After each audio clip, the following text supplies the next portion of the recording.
No worries. Wait. Is the rain sound too hard? Can you hear me? Hello, hello, hello. Hello, hello, hello.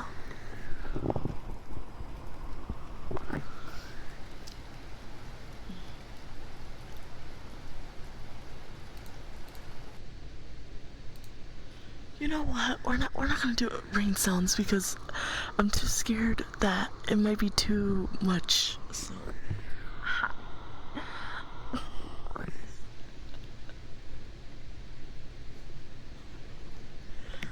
how are you? Wow, I really put it in. You love the rain? Okay, fine. Okay, I'll put it.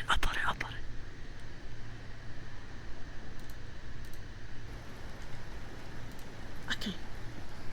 There. Much better. Hello, hello.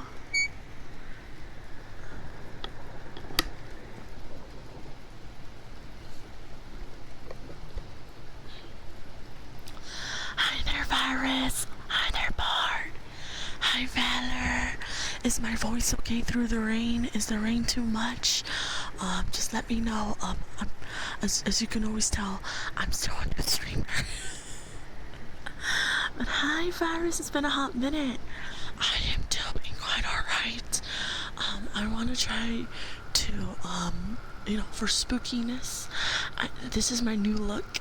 This is my costume. A cat who is, they always say a black cat is like a bad sign, but I'm here to say black cats are nothing but good signs all around. So, hi.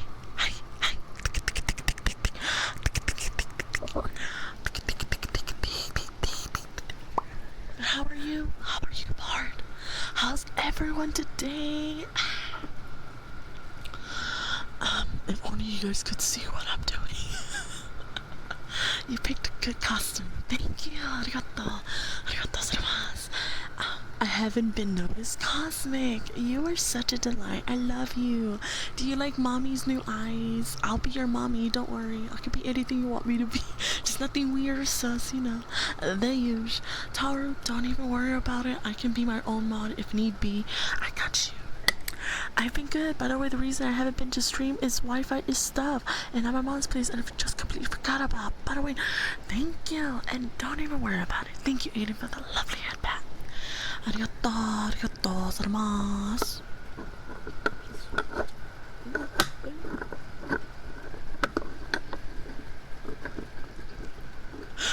Wait, hold on, let me fix something. Hold on.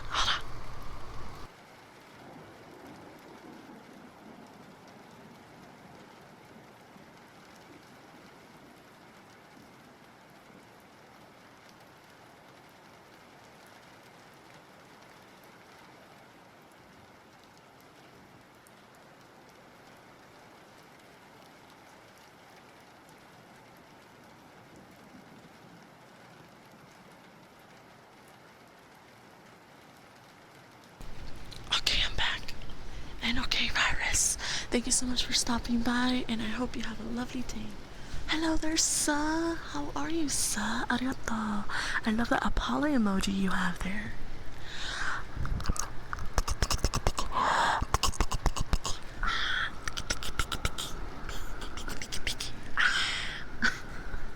So we're just gonna have a chill vibe today.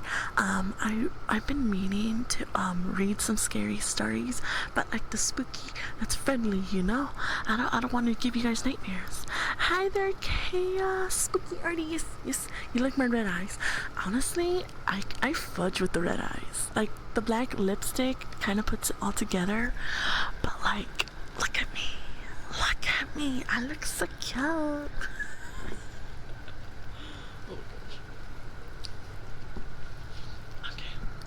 Now I'm not a yandere. Oh my god, okay, I'm pretty sure if you're new here, I don't like yanderes, so you're safe for me. But if you love yanderes, more love for you, okay? So my day consisted in cooking. Yes, I can cook. I cooked pancakes inside were bananas, and my family liked them so much, and that made me very happy. I also cleaned the whole house to the best of my abilities. Oh yes, creepy pastas too. Spooky season's upon us. Of course, I'm gonna read some creepy pasta. Arty goes down to Bart, please. If anything, I go Sunday on you. Real hardcore. Don't make it weird. Don't make it weird for the people in the back, okay? Bart, you freaking wish. Okay. Nightmares? What nightmares? With you and Sunshine living in my head rent free, nightmares aren't much of a thing anymore. Shame the same can't be said for the wake up call I get at 5 in the morning. Aiden, you sweetheart.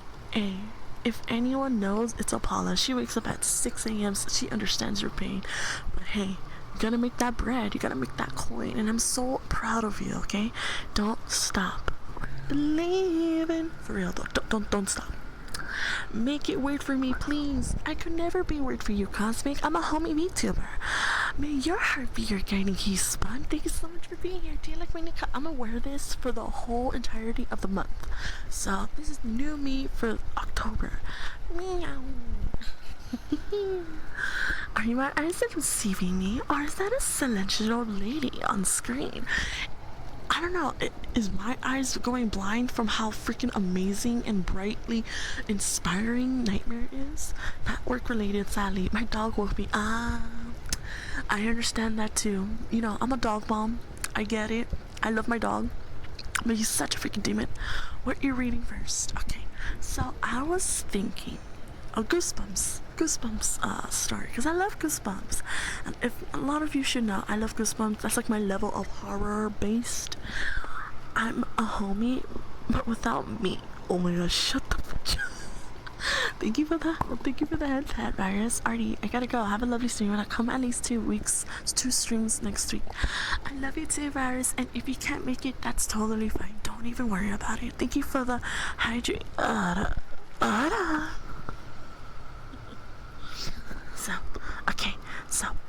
Yes, we're gonna read some Goosebumps stories. Yeah, it was a heck of a wake-up call. Thank goodness the blanket, along with the rest of the bedding, did not get ruined, because we've been through here. Bro. Luckily, my doggo, every time he wants to use like the restroom, he'll like start coming to my bed, and he'll get up and then start to get my attention. Like, luckily for me, even though he's a demon, he's like a gentleman demon. And yes, Cosmic, the command is still, of course, it's only for you, Cosmic. Why would we take it away from you? Because you've been such a good boy. Like, come on, Cosmic, I know you haven't been here for a while, but like, why would we do that to you? You're freaking amazing. I love your energy. Continue with that same momentum. Okay. Hold on, chat.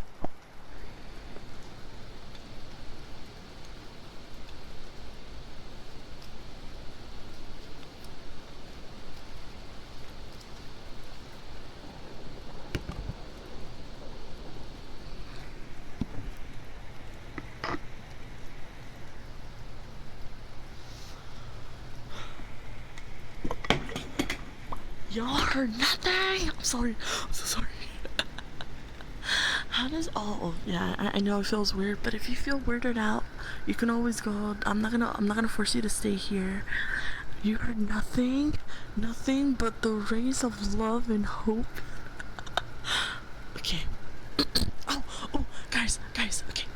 I have this cup, okay, but it's not an Goku! Yeah, Artemis, how did yeah, I got Norded. I got Norded. She's just throwing things. Shut up, Art. ASMR roleplay streamer drops you. Yeah, I'm sorry, Cosmic. I'm sorry. I bumped your head one too many times. I apologize. I'm sorry.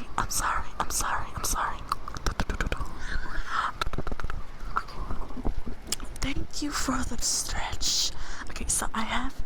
Let me stretch. I love you, Cosmic. Thank you for the hug. Aiden, you sweetheart. Okay, so I have this cup, right? I have this wonderful cup with me, and it's a cauldron. Do you know what cauldrons are? It's used for witches when they're making spells and all that jazz. And I've been having this for years now, and I want to show you guys. But instead of showing, I want you guys to hear it. Okay, okay.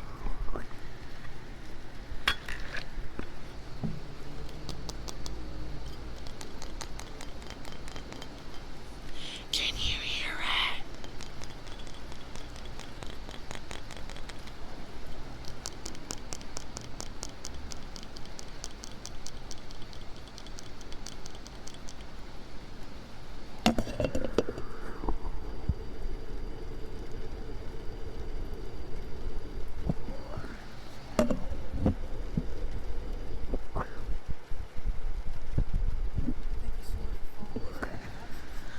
Thank you for the follow, Starlight 45. Arigatou gozaimasu. Enjoy your lovely week ahead of you, okay? She put the cup on. How did you know, Bard? I put the cup in you. Arty, I have an ear in if you need anything. Thank you, Taro. And Taro, please pamper yourself, okay, sweetheart? I miss you, and I hope you're having a wonderful, tremendous day and a week ahead of you. Love you, buddy. I'm so blessed to have you homies in here. Oh, by the way. Did you guys know? Did you guys know? You guys are cute. Yeah.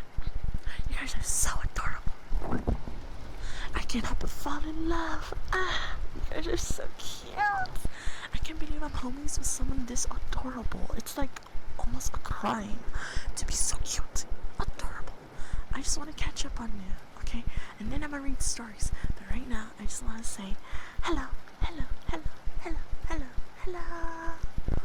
Yeah, but you're gorgeous, Arty, and you and Sunshine both. Apollo also says hello, and I hope you guys are having a fantastic time. She gives her love, and she wishes you nothing but love and prosperity.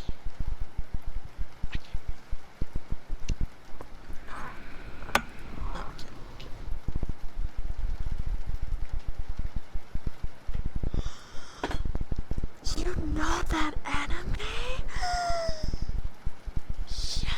Yes, it is Vampire Night. I want to cosplay as Yuki, and my sister can cosplay in the mid class. I want to cosplay. Okay, so Taru has witnessed my cosplaying era, my arc, if you will. Haven't seen, that's an interesting nickname. Taru said hi back. Of course. Okay, I cosplay, as a Vampire Night person, because it was one of my first animes. It's one of the catalysts on my husbando's. Zero is my husbando. He's freaking amazing. I love his kind of reminds me of Riku in like design, if that kind of makes sense. But I want to cosplay as Yuki, so or myself, low-key myself. I'm just saying. So if anyone buys me this cosplay, of course I'm gonna put it on Twitter, cause like I want you guys to know. I'd go as Zero or go, really? Ooh, are you Kaname? It's like kind of sus. If you know, you know. Oh my god, who's this beautiful goddess? Oh my god, hi there, Madara. Hi, sweetheart, how are you today?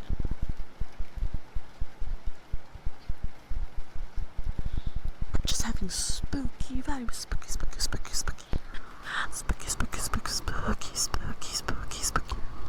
Spooky. You're tired? I am doing quite fine. I actually made some food for the fam, and overall, I'm just having a wonderful day because it's starting with you. Okay? I mean, have you noticed anything different about me? With Ruth. Yes, we're gonna read some goosebump stories, and I hope you guys enjoy it. So yeah, let me find one. Starting, yeah. What's starting? Okay, yeah, because today's Monday. For me, I don't know about you guys, but for me it is.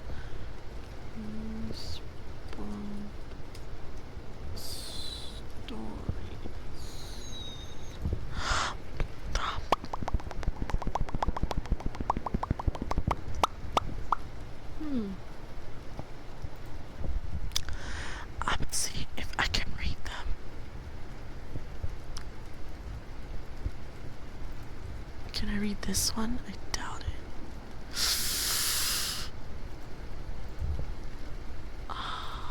Let me see. Let me see. Online.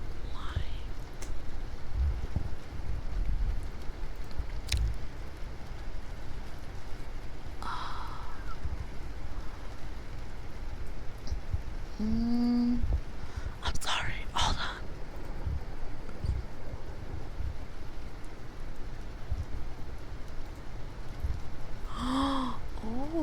Oh, this is gonna be interesting. Okay. Let me see something. Hold on.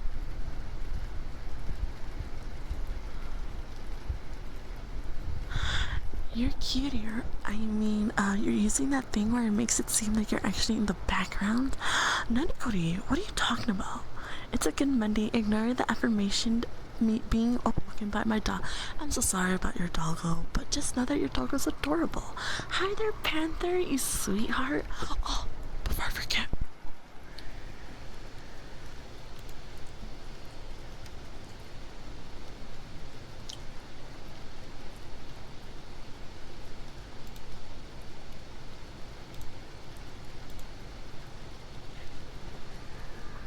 Okay. Sure, Panther, what's up?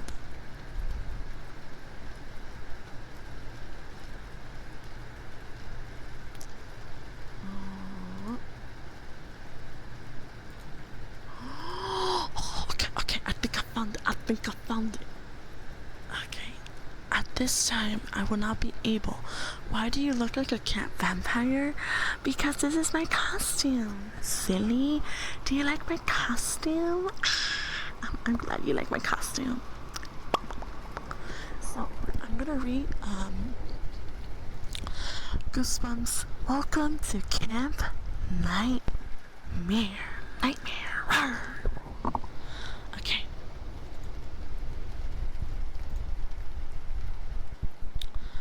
Hi there, step bro. Good luck at work today. Thank you so much for stopping by. You absolute sweetheart. Love you, step bro. Okay. So this will be my costume for all of Halloween, all of this month. So keep that in mind, chat. Keep that in mind. And look what I can do. Side eye.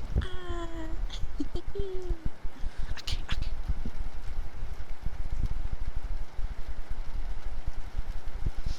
I'm a little scuffed. I'm not gonna lie to you, chat. I feel like I'm scuffed and I apologize. I hope this is a relaxing moment for you. I'll try my best. Okay.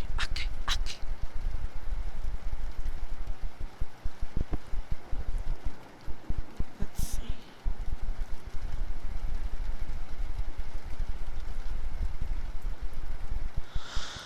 Okay. I stared out the dusty window as the camp bus bounced over the narrow, winding road. I could see sloping red hills in the distance beneath a bright yellow sky. Stumpy white trees lined the road like fence posts. We were out in the wilderness. We hadn't passed a house or a farm for nearly an hour. The bus seats were made of hard blue plastic. When the bus hit a bump, we all bounced up off our seats. Everyone laughed and shouted. The driver kept growling at us, yelling for us to pipe down. There were 22 kids going on camp on the bus. I was sitting in the back row on the side aisle, so I counted them all. There were 18 boys and only 4 girls. I guessed that the boys were all going to Camp Night Moon, which is where I was going. The girls were going to a girls' camp nearby. The girls sat together in the front rows and talked quietly to each other. Every once in a while, they glanced back and quickly to check out the boys. The boys were a lot louder than the girls, cracking jokes, laughing, making funny noises. You know, dumb things. It was a long bus ride, but we were having a good time. The boy next to me was named Mike. He had the window seat. Oh, I love window seats. Mike looked a little like a bulldog. He was kind of chubby with a round face and pudgy arms and legs. He had shorts and a sleeveless green t-shirt. We had been sitting together the whole trip, but Mike didn't say much. I figured he was shy or maybe very nervous. He told me this was his first time at sleepaway camp. Also, quick side note. We know we get when we shut up. I love you too, buddy. Has anyone been to camp? Because I have never been to camp, but it's like one of those situations where a lot of people should have all these shared experiences, but I've never been to camp personally. Would I like to go? Maybe, if it's with my sister, of course. Apollo. Anyway. It was my first time too, and I have to admit that as the bus took me further and further from my home, I was already starting to miss my mom and dad just a little. I'm 12, but I've never really stayed away from home before. Even though the long bus ride was fun, I had this sad kind of feeling, and I think Mike was feeling the same way. He pressed his chubby face against the window glass and stared out at the red hills rolling in by the distance.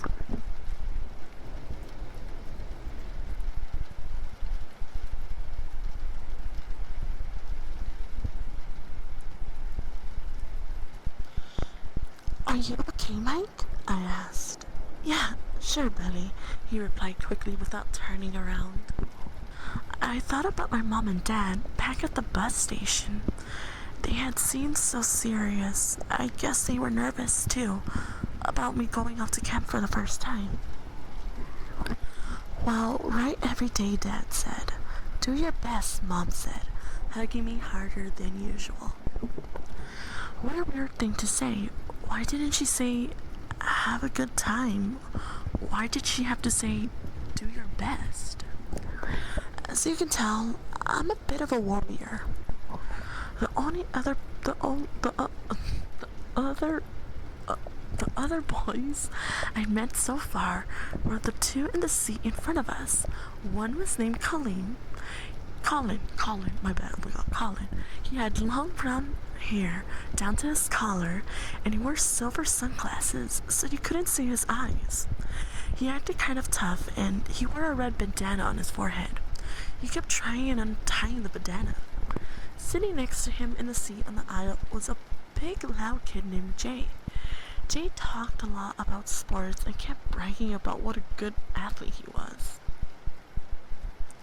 He liked showing off his big, muscular arms, especially when one of the girls turned around to check us out. That's funny. Jay teased Colin a lot and kept wrestling with him, gripping Colin's head in a headlock and messing up Colin's bandana. Just kidding around. Jay had wild, bushy red hair that looked as if it had never been brushed. He had big blue eyes. He never stopped grinning and horsing around.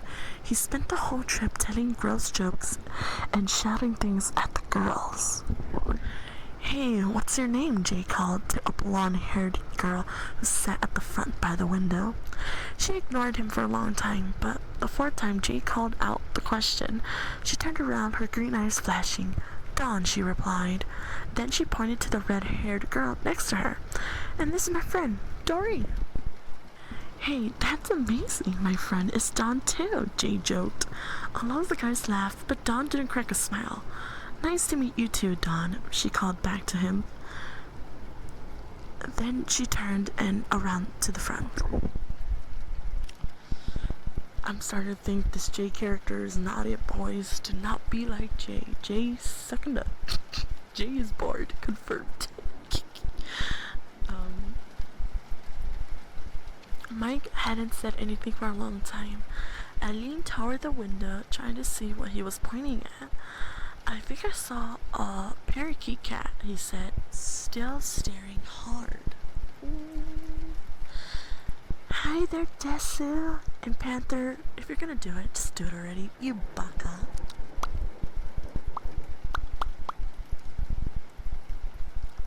Huh? Really?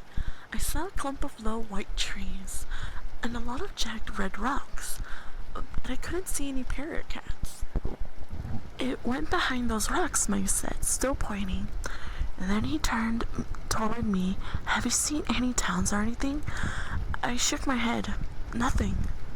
Just desert. But isn't the camp supposed to be near a town? Mike looked worried. I don't think so. I told him. My dad told me that Camp Night Moon is past the desert, way out in the woods. Mike thought about this for a while, frowning. Well, what if we want to call home or something, he asked.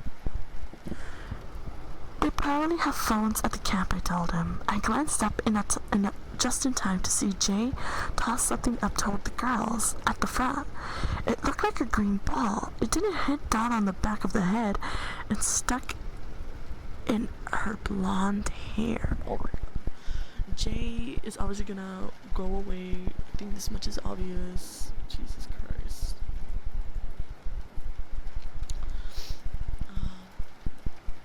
Hey! Dawn cried out angrily. She pulled the sticky green ball from her hair. What is this?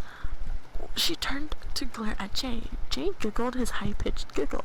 I don't know. I found it stuck under the seat, he called to her.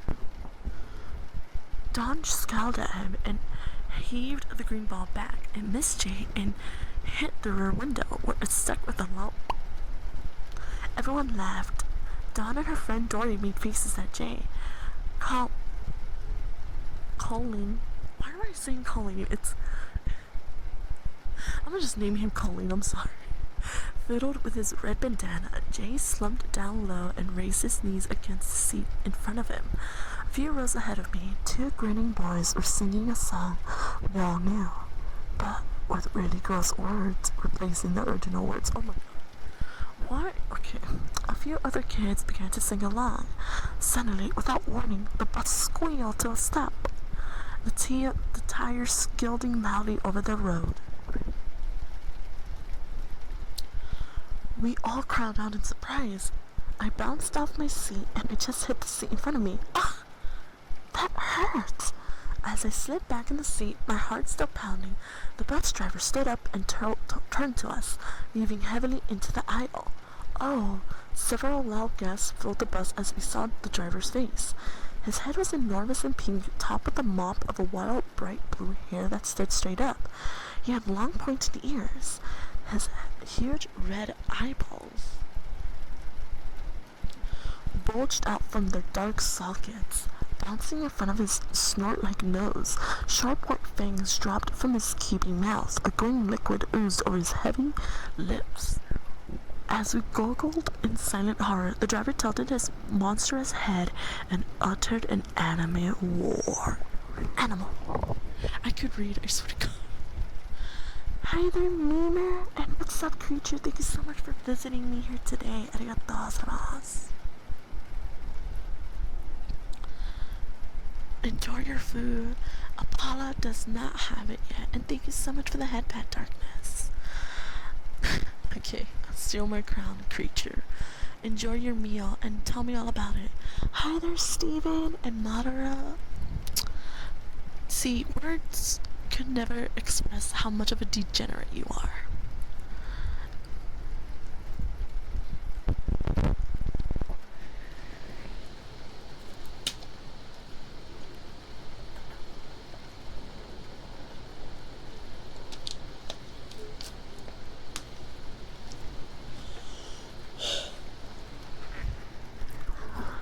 Chapter 2.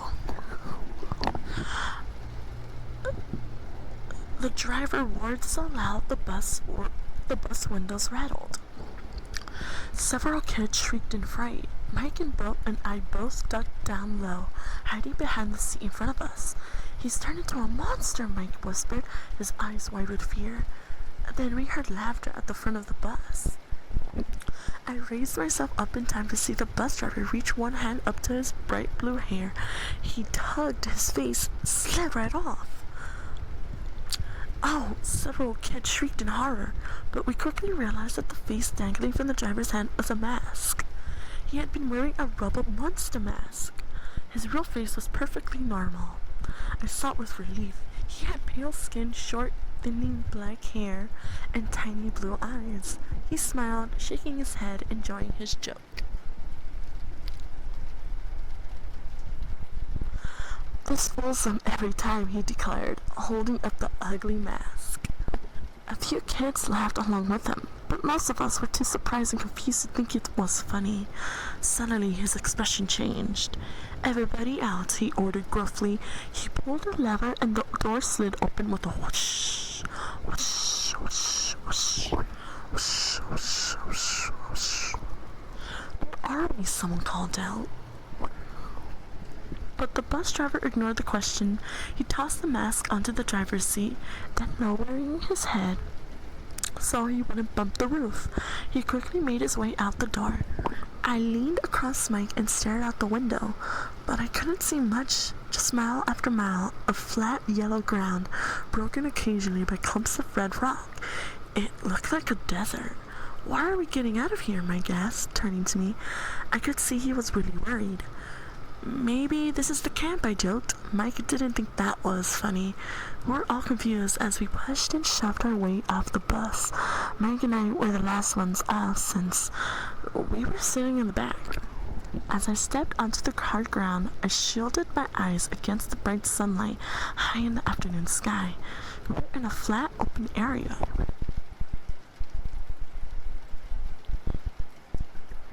The bus was parked beside a concrete platform about the size of a tennis court. "It must be some kind of bus station or something," I told Mike. "You know, a drop-off point." He had his hands shoved into the pockets of his shorts. He kicked at the dirt and didn't say anything. On the other side of the platform, Jay was messing around with a boy I hadn't met yet. Colleen was leaning against the side of the bus, being cool. The four girls were standing in a circle near the front of the platform, talking quietly about something. I watched the driver walk over to the side of the bus and pull open the luggage compartment. He began pulling out bags and camp trunks and carrying them to the concrete platform. A couple of guys had sat down on the edge of the platform to watch the driver work.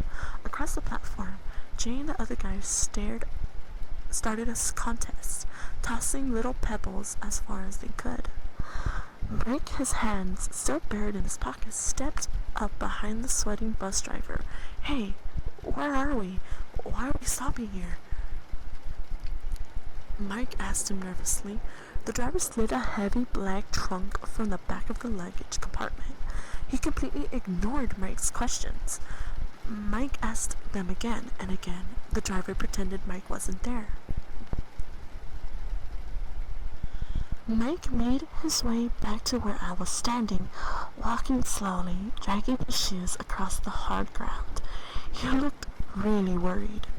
I was confused, but I wasn't worried. I mean, the bus driver was calmly going about his business, unloading the bus. He knew what he was doing. Why won't he answer me? "Why won't he tell us anything?" Mike demanded. I felt bad that Mike was so nervous, but I didn't want to hear any more of his questions. He was starting to make me nervous too. I wandered away from him, making my way along the side of the platform to where all the four girls were standing. Jay and his buddies were still having their stone throwing contest. Dawn smiled at me as I came closer. Then she glanced quickly away. She's really pretty, I thought. Her blonde hair gleamed in the bright sunlight. "Ooh, someone has a crush." "Are you from Center City?" her friend Dory asked, squinting at me. Her freckled face twisted against the sunlight. "No," I told her. "I'm from Midlands. It's north of Center City, near Arty. Bay." "I know where Midlands is," Dory snapped snortly. The other three girls laughed. "Oh, that's so cute."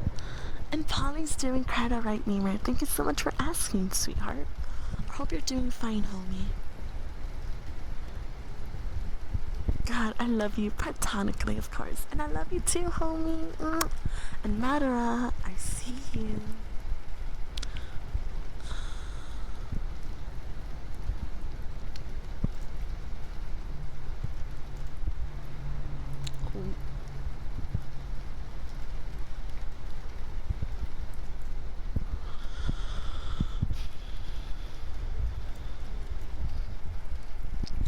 I could feel myself blushing. What's your name? Dawn asked, staring at me with her green eyes. Billy, I told her. My bird's name is Billy, she exclaimed, and all the girls started to laugh again. Where are you girls going? I asked quickly, eager to change the subject. I mean, what camp? Camp Night Moon. Surprise, I'm the one who's in charge of Camp Night Moon. Let me stop. Get it? Night, moon, they're the same. There's one for boys and one for girls, Dory answered. This is an all-camp Night Moon bus. Is your camp near ours? I asked. I didn't even know there was a Camp Night Moon for girls. Dory shrugged. We don't know, Dawn replied. This is our first year, all of us, Dory added. Me too, I told them. I wonder why we stopped here. The girls all shrugged. I saw that Mike was lingering behind me, looking even more scared. I turned and made my way back to him. Look, the driver has finished carrying out our stuff, he said, pointing. I turned in time to see the driver slam the luggage compartment door shut. What's happening? Mike cried. Is someone picking us up here? Why did he unload all our stuff? I'll go find out, I said quietly.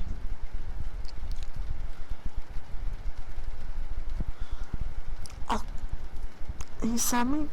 Wait. I started to jump over to the driver. He was standing in front of the open bus door, mopping his prospering forehead with the short sleeve of his tan driver's uniform. He saw me coming, quickly climbed onto the bus. He slid into the driver's seat, pulling a green sun razor down over his forehead as I stepped up to the door. Is someone coming for us? I called into him. To my surprise, he pulled the lever and the bus door slammed shut in my face. The engine started up with a roar and a burst of gray exhaust fumes. Hey, I screamed, and pounded angrily on the glass door. I had to leap back as the bus skirtled away, its tires spinning noisily on the hard dirt. Hey, I shouted, you don't have to run me over.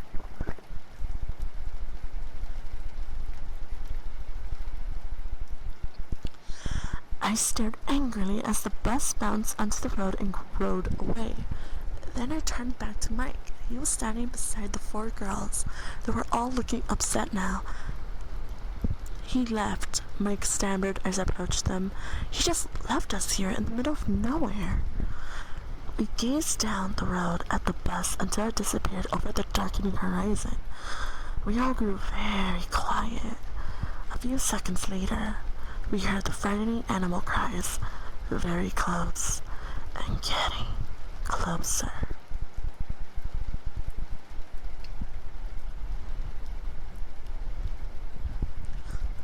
What's that? Mike stammered. We turned in the direction of the shrill cries.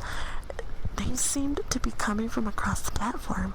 At first, I thought that Jane, Colin, and their friends were playing a joke on us, making the animal cries to frighten us. But then I saw the scared, wide-eyed expressions on their faces. Jay, Colleen, and the others had frozen in place. They weren't making the noises. The cries grew louder, closer, shrill warnings, and then, staring into the distance beyond the platform, I saw them, small dark creatures keeping low, rolling rapidly along the flat ground, tossing their heads back and uttering excited shrieks as they came towards us. What are they? Mike cried, moving close to me. Are they wolves? Dory asked in a trembling voice. I hope not. One of the other girls called out. We all climbed onto the concrete platform and huddled behind our trunks and bags. The animals grew louder as the creatures drew near. I could see dozens of them. They scurried toward us over the flat ground as if being blown by the wind. Help! Somebody help us! I heard Mike scream. Next to me, Jay still had two of the red pebbles from his stone throwing competition in his hand. Pick up rocks, he said, shouting frantically. Maybe we can scare them away.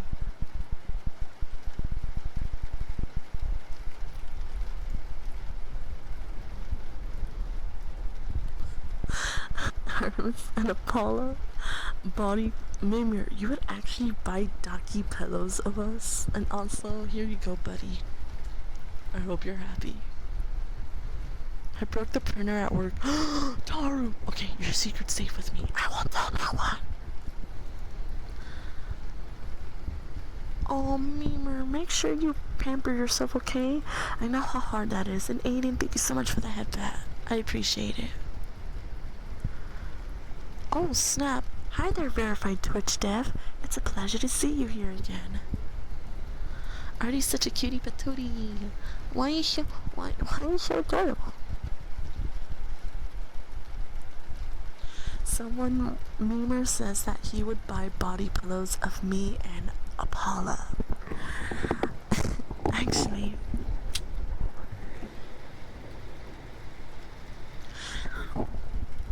you guys are here, and there's a secret I want to tell you guys. Tomorrow, when me and Apollo stream together, there's gonna be an announcement that we kind of want to share with you guys. It's one of our secret projects, so feel free to join on that time tomorrow at 7:30 PST time. I hope that you guys enjoy it because it's something that one of our lifetime goals. So, with that being said, let's continue with the story. Don't worry, Mimir, it's tomorrow, I promise, okay?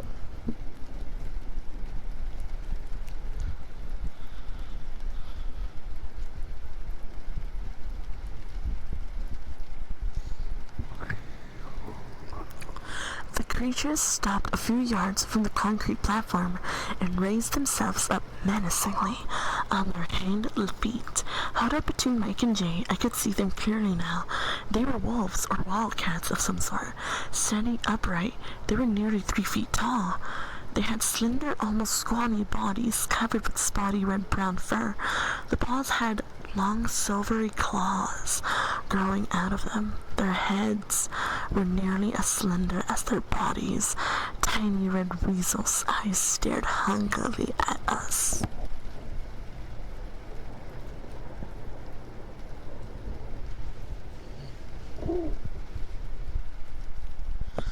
Their long mouths snapped open and shut, revealing double rows of silvery dagger-like teeth. No, no, help! Mike dropped to his knees, his entire body convulsing in a shudder of terror. Some of the kids were crying, others gasped at the advancing creatures in stunned silence. I was so scared to cry out or move or do anything. I stared at the row of creatures, my heart thudding, my mouth as dry as cotton. The creatures just grew silent, standing a few feet from the platform. They eyed us, snapping their jaws loudly, hungrily. Froth began to drip from their mouths. They're going to attack, a boy yelled. They look hungry, I heard one of the girls say. They continued to snap their jaws. It sounded like a dozen sealed traps being snapped shut. Suddenly, one of them leaped onto the edge of the platform. No! Several kids cried out in unison. We huddled closer together, trying to stay behind the pile of trunks and bags. Another creature climbed onto the platform. Then 3 more. I took a step back. I saw Jay pull back his arm and heave a red rock at one of the fronting creatures. The rock hit the platform with a crack and bounced away. The creatures were not frightened. They arched their backs, preparing to attack. They began to make a high-pitched chattering sound and moved nearer, nearer. Jay threw another rock. This one hit one of the advancing creatures on the side. It uttered a short eek of surprise, but it kept moving steadily forward, its red eyes trained on Jay, its jaws snapping hungrily. Go away, Dory called in a trembling voice. Go home! Come away! Go away! But her shouts had no effect. The creatures advanced. Run, I urged. Run!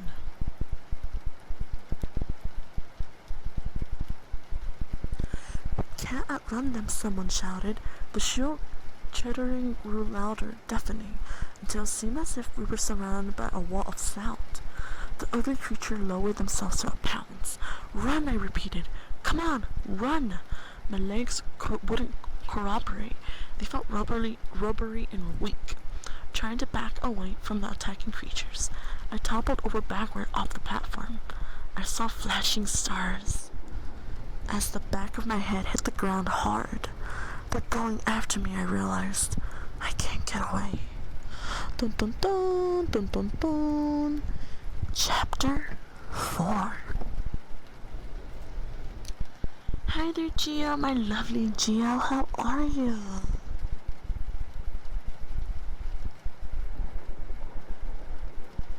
Don't worry, Memer. Even if you can't be in there, eventually we'll keep talking about the announcement, so don't even worry about it. My homie. How's my homie doing? That's a good boy. Mwah. Memer, just remind me that you're here and I'll tell you the announcement, okay?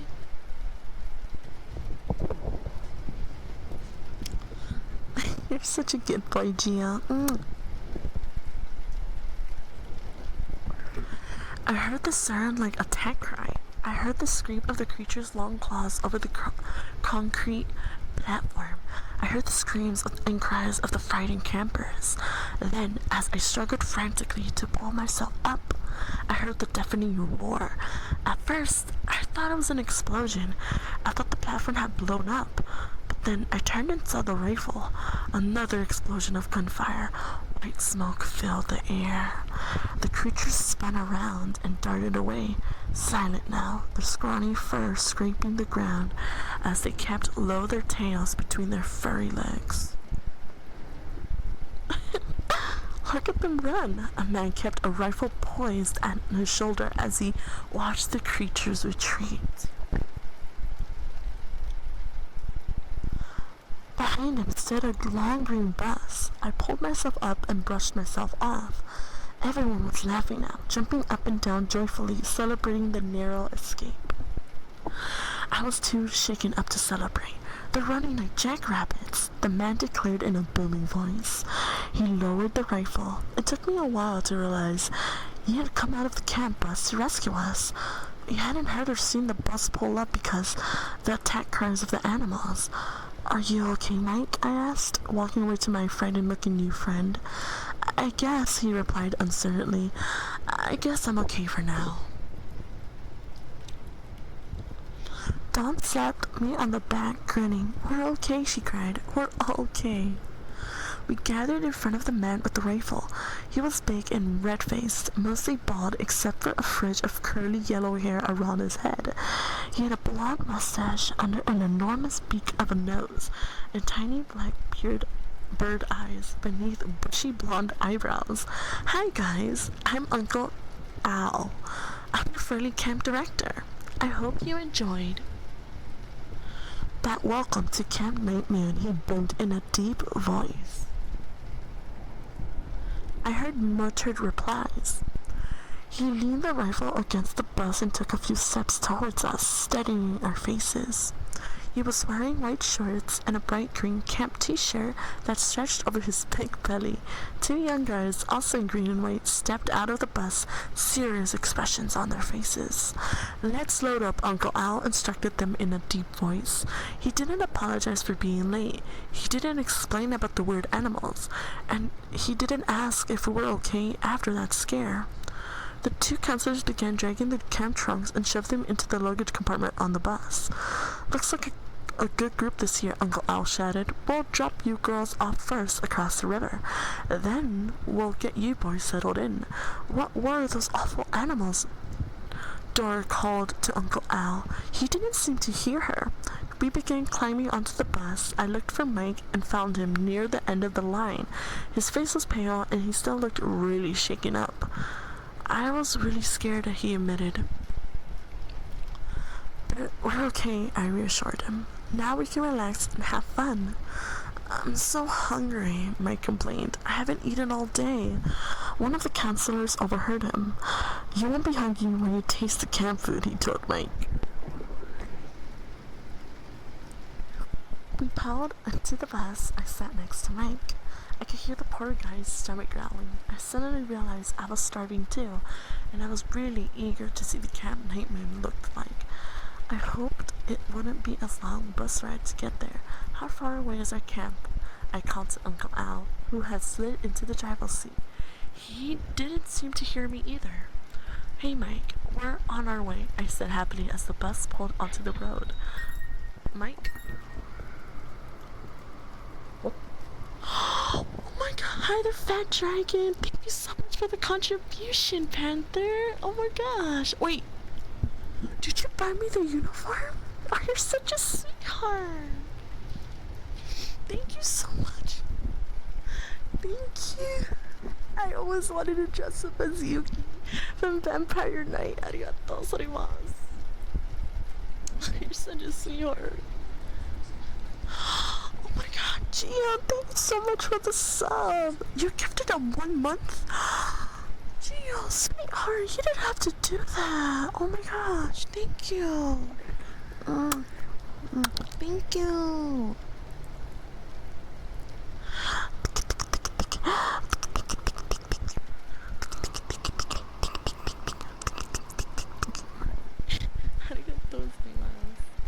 It should have been me. Artemis, I want you to know you're so sweet, kind, and adorable. I appreciate you. Desu, and I appreciate you for being here. Thank you so much.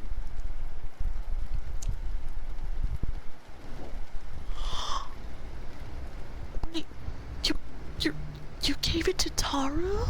Oh shit.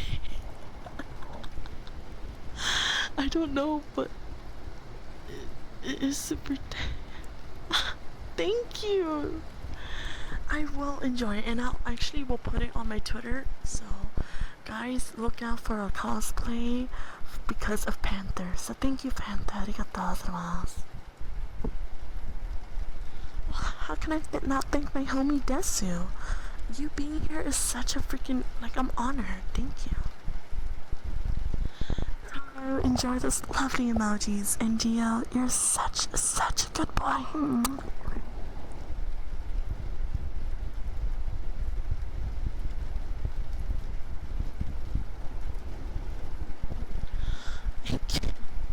You made my day, homie. Arigatou gozaimasu.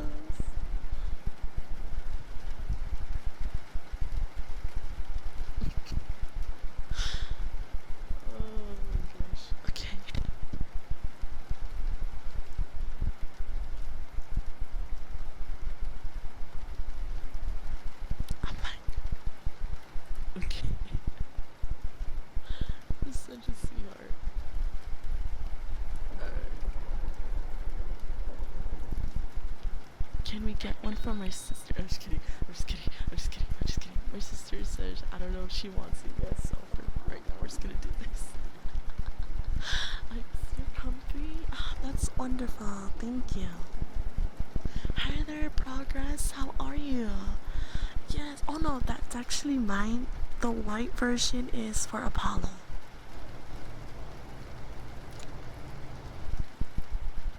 Good night and sweet dreams, Memer, my homie. And Gia, thank you so much for being an absolute sweetheart.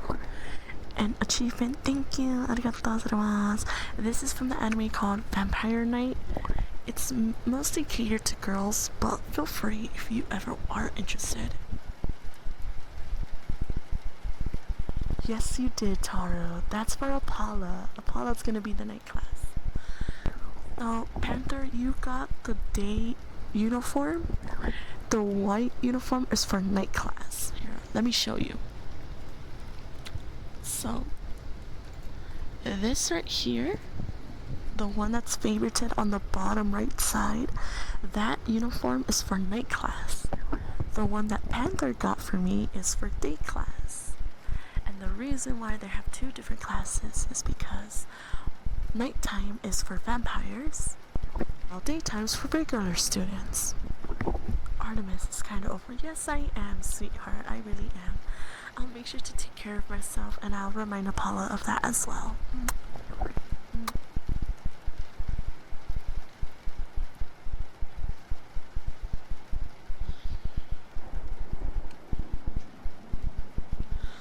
Love you guys. Love you guys.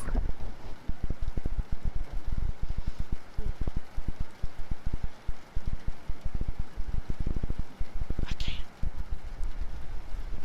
Panther, I hope your race car is doing also wonderful. Arigatou gozaimasu. Let's continue, shall we?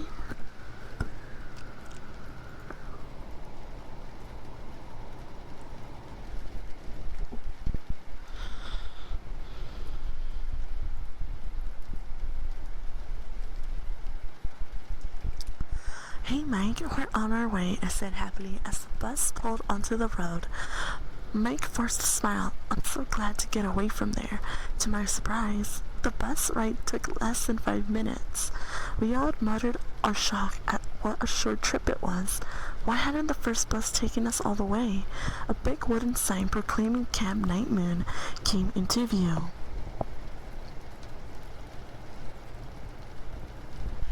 And Uncle Al turned the bus onto a gravel road that led through a patch of short trees onto the camp.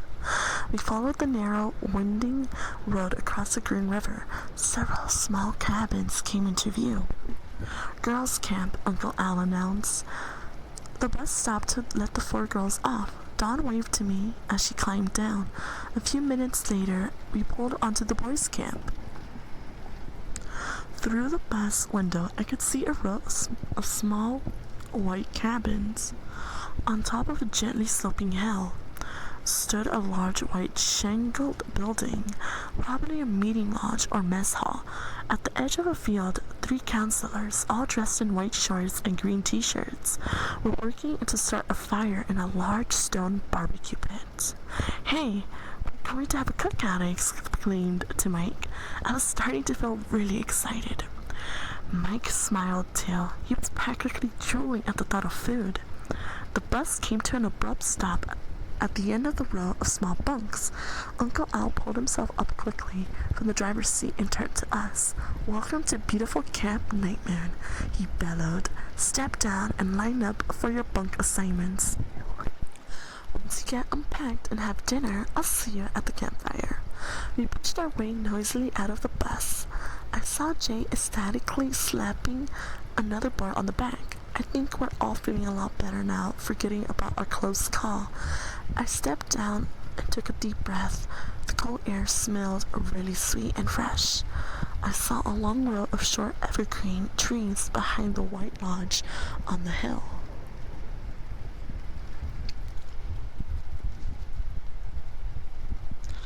As I took my place in line, I searched for the waterfront. I could hear the soft rush of the river. Whoosh, whoosh, whoosh, whoosh.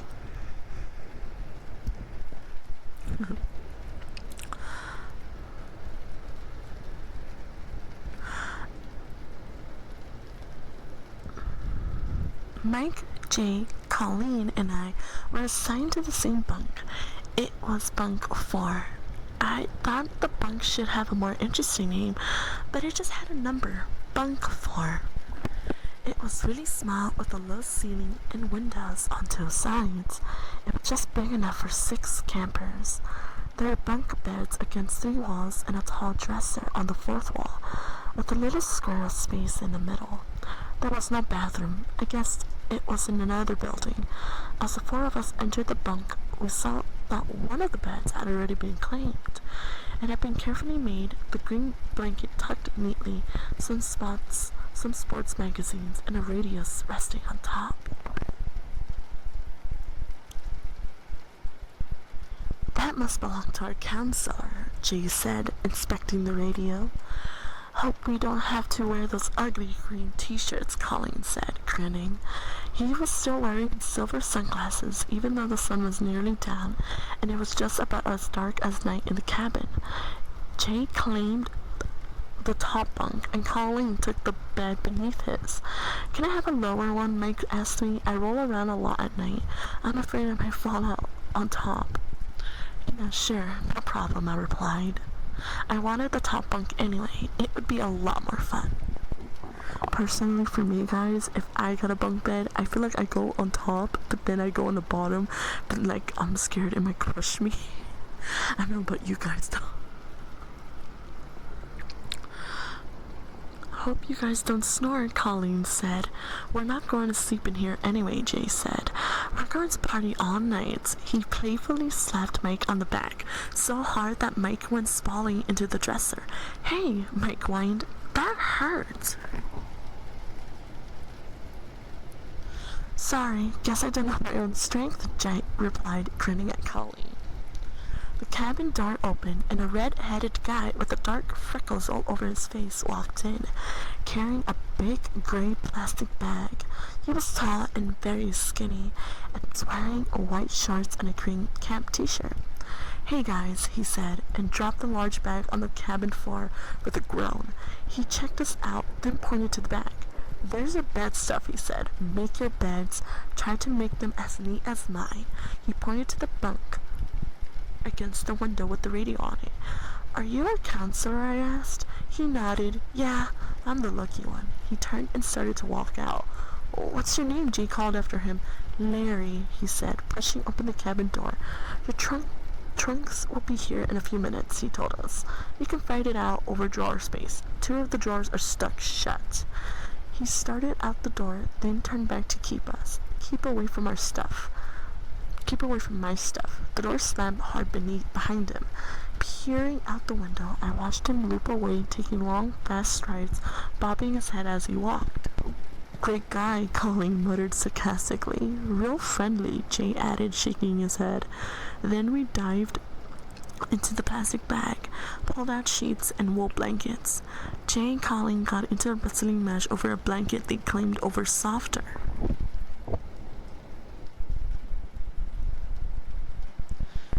than others. I tossed a sheet onto my mattress and started to climb up to tuck it in. I was halfway up the ladder when I heard Mike scream, dun dun dun. Hi there, 7176116. It's a pleasure to meet you. My name is Artemis, and we're reading a Goosebumps book called Welcome to Camp Nightmare.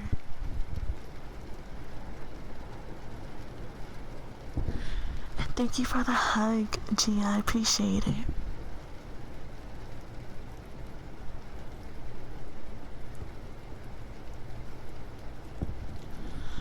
Chapter 5. Dun, dun, dun.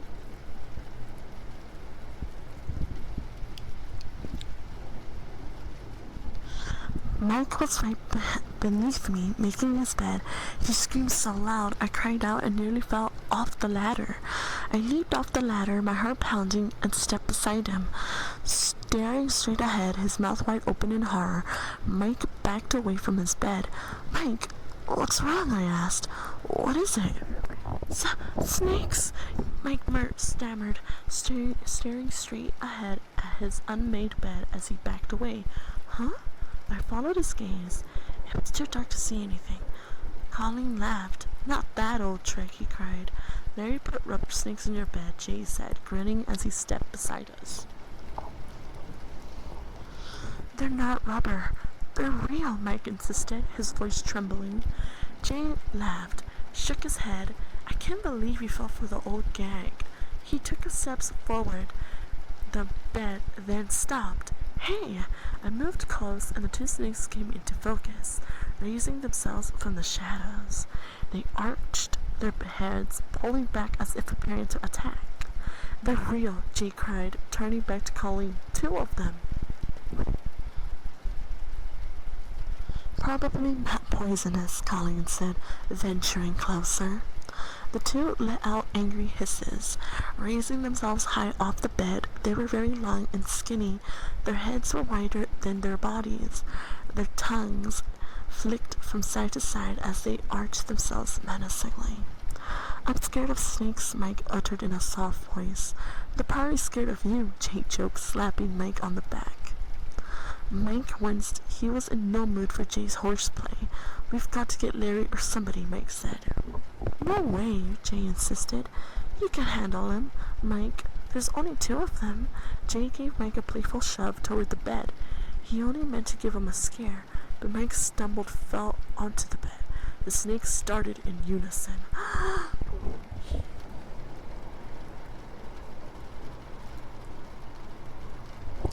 It should have been Jay, in my opinion.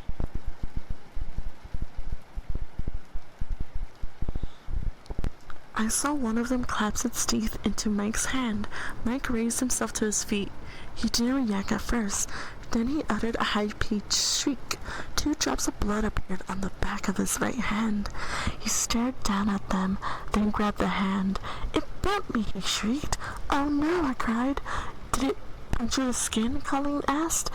Is it bleeding? Jay rushed forward and grabbed Mike's shoulder. Hey, man, I'm really sorry, he said. I didn't mean to. Mike groaned in pain. It really hurts, he whispered. He was breathing really hard, his chest heaving, making weird noises as he breathed. The snakes coiled in the middle of his lower bunk began to hiss again. You'd better hurry to the nurse, Jay said, his hand still on Mike's shoulder. I'll come with you. No, Mike stammered. His face was as pale as a ghost. He held his hand tightly. I'll go find her. He burst out of the cabin, running at full speed. The door slammed behind him. Hey, I didn't mean to push him. You know, Jay explained to us. I can see he was really upset. I was just joking, just trying to scare him a little. I didn't mean for him to fall or anything, his voice trailed off. What are we going to do about them? I asked, pointing at the 2 coiled snakes. I'll get Larry, Colleen offered. He started toward the door. No, wait, I called him back. Look, they've moved onto Mike's sheet, right? Jay and Colleen followed my gaze to the bed. The snakes arched themselves high, preparing to bite again. So? Jay asked, scratching his disheveled hair. So, we can wrap them up in a sheet and carry them outside, I said. Jay stared at me. Wish I'd thought of that. Let's go do it, man. You'll get bit, Colleen warned. I stared at the snakes. They seemed to be studying me, too. They can bite us, though, the sheet, I said. They can try, Colleen exclaimed, hanging back. If we're fast enough, I said, taking a courageous step toward the bed, we can wrap them up before they know what's happening.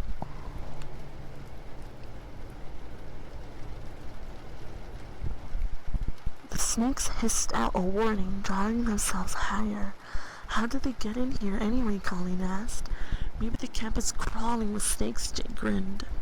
Maybe you've got some in your bed too, Colleen, he laughed.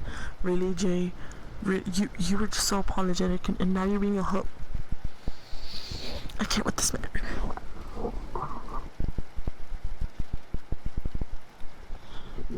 Are we going to try this or not?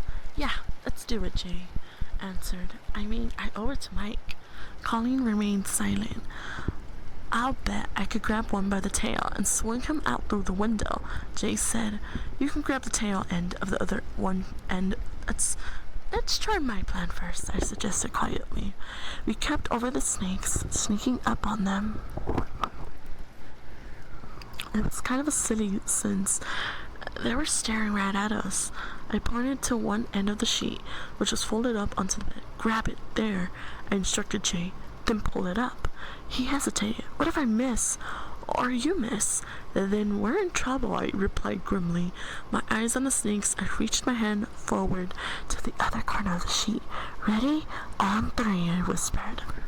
My heart was in my mouth. I could barely choke out. 1, 2, 3. At the count of 3, we both grabbed the ends of the sheet. Pull! I cried in a shrill voice. I couldn't believe what was coming for me. We pulled up the sheets and brought the ends together, making a bundle.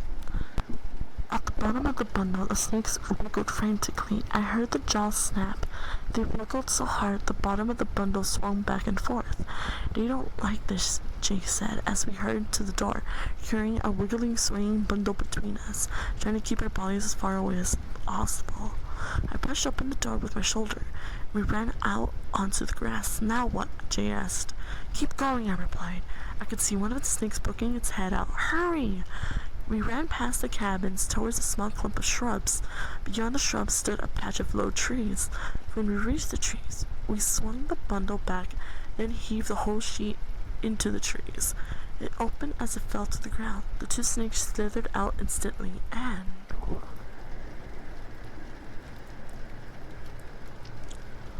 pulled themselves to shelter under the trees.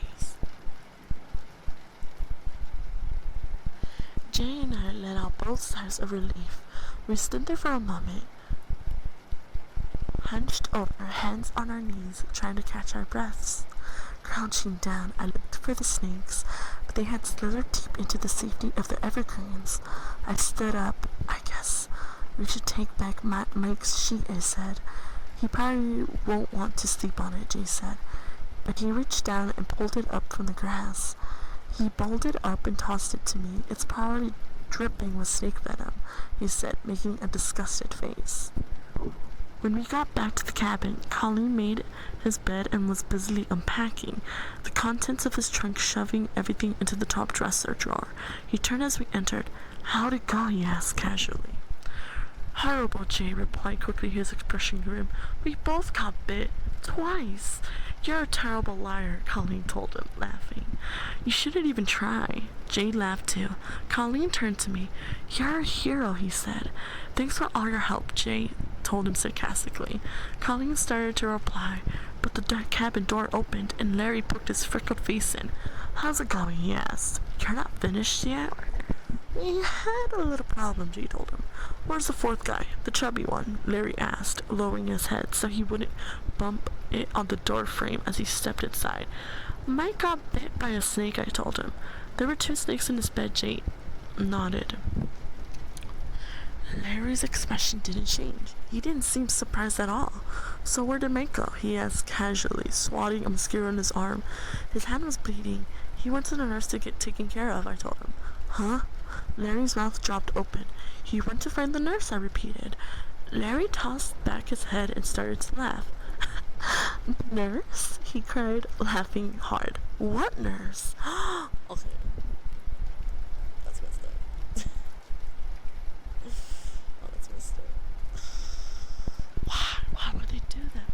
What kind of camp doesn't have a nurse? What the freak? That's so dumb. Chapter 6. The door opened and Mike returned, still holding his wounded hand. His face was pale, his expression frightened. They said there was no nurse, he told me. Then he saw Larry sitting on his bunk. Larry, my hand, Mike said. He held the hand out so that the counselor could see. It was stained with bright red blood.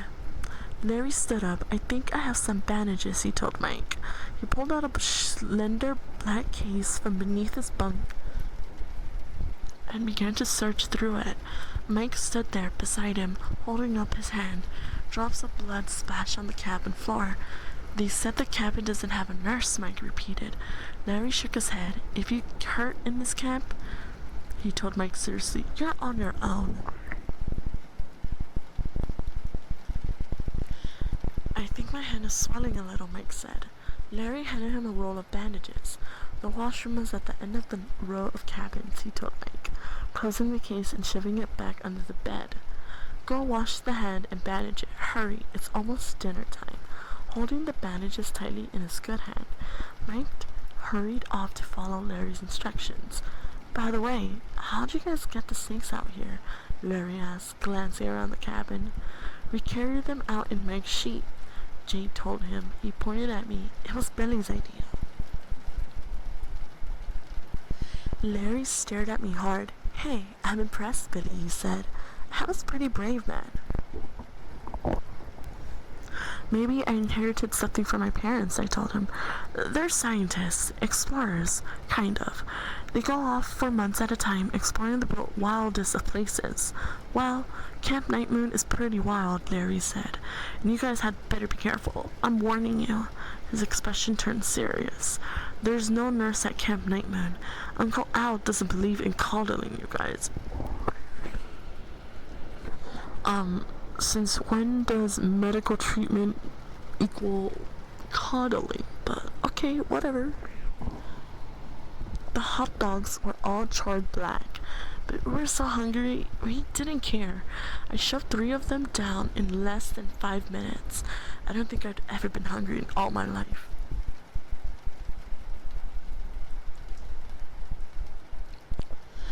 The campfire was in a flat clearing surrounded by a circle of round white stones.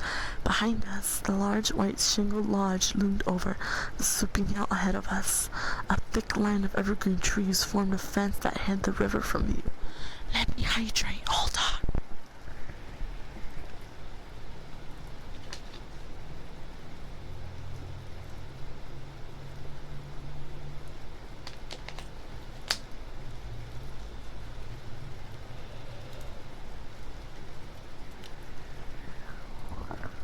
Why are you stealing my hat? It's right here, silly.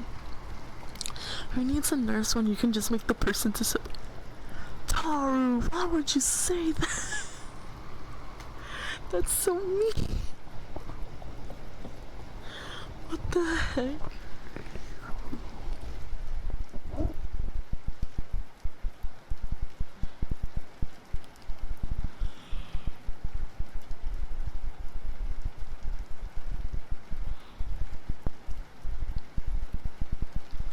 Through a small gap in the trees, I could see a flickering campfire in the distance on the other side of the river.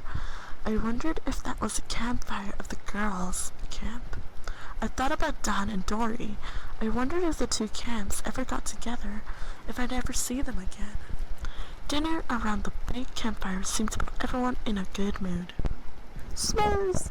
Jay was the only one sitting near me who complained about the hot dogs being burned, but I think he put away 4 or 5 of them anyway.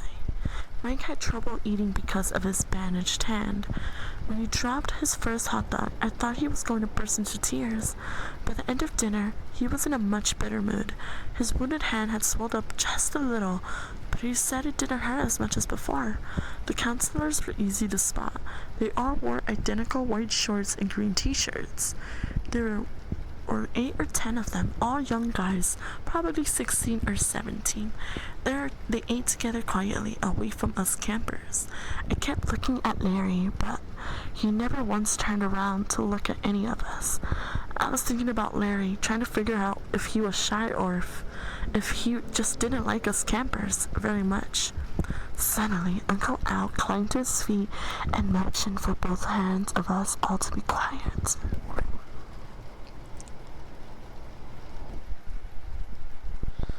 I want to welcome you boys to Camp Night Moon, he began. I hope you're all unpacked and comfortable in your bunks.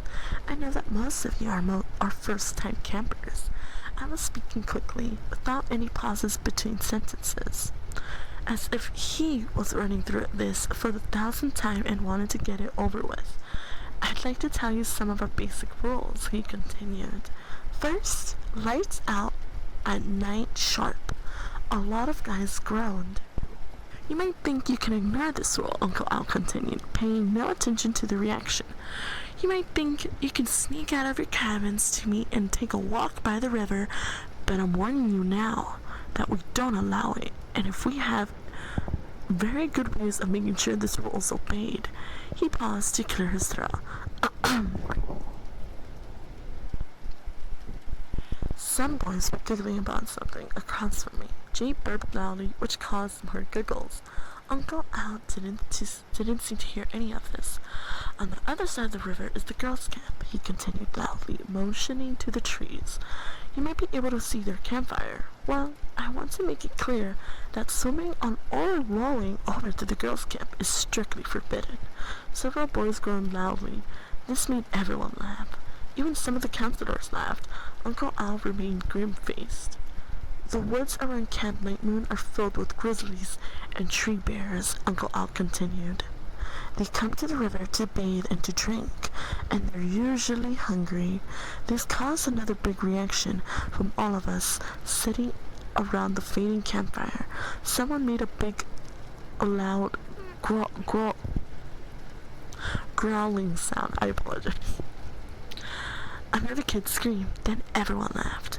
You won't be laughing if a bear claws your head off, Uncle Al said sternly. He turned to the group of counselors outside our circle. Larry, Kerr, come over here, he ordered. The two counselors climbed obediently to their feet and made their way to the center of the circle beside Uncle Al.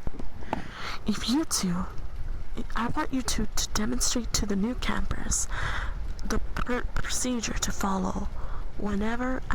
If you are attacked by a grizzly bear, immediately the two counselors dropped to the ground on their stomachs. They lay flat and covered the backs of their heads with their hands. That's right. I hope you're all paying close attention, the Kemp directed thundered at us. Cover your neck and head. Try your best not to move.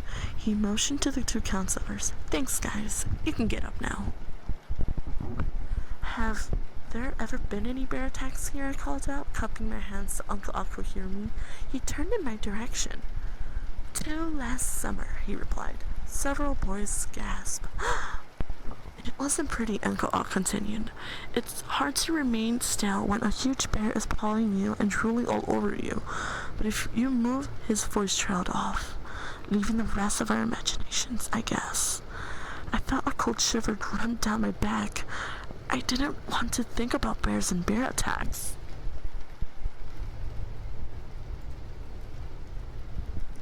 What kind of camp did Mom and Dad send me to? I found myself wondering. I couldn't wait to call them and tell them all about what had happened already. Uncle Al waited for everyone to quiet down, then pointed off to the side. Do you see that cabin over there? He asked.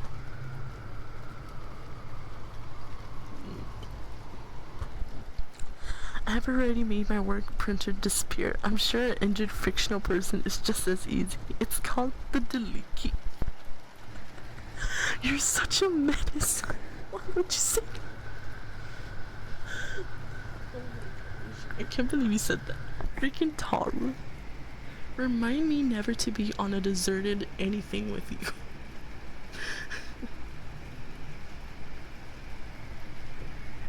Okay.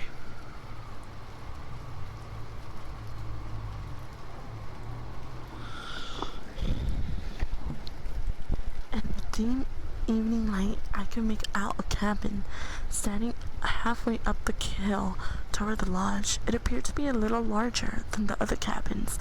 It seemed to be built on a slant, sort of tipping on its side, as if the wind had tried to blow it over.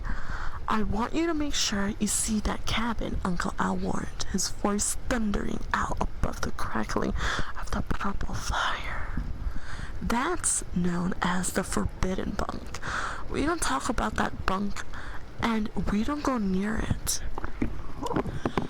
I felt another cold shiver as I stared through the gray evening light at the shadowy, tilted cabin. I felt a sharp sting on the back of my neck and slapped a mosquito, too late to keep it from biting me. I'm going to repeat what I just said, Uncle Al shouted, still pointing to the dark cabin on the hill. That's known as the forbidden cabin. It has been closed and boarded up for many years. No one is to go near that cabin. No one. No one. No one. No one. Hold on, chat. Why would you bunk me, silly Billy? Hi there. How are you, Headless? I hope you're having a fantastic time. We're just reading Goosebumps. Welcome to Camp Nightmare. How are you doing this fine evening? Oh, you're working? That's right. Get that coin. Get that bread. Excuse me for a minute. Thank you, Tara.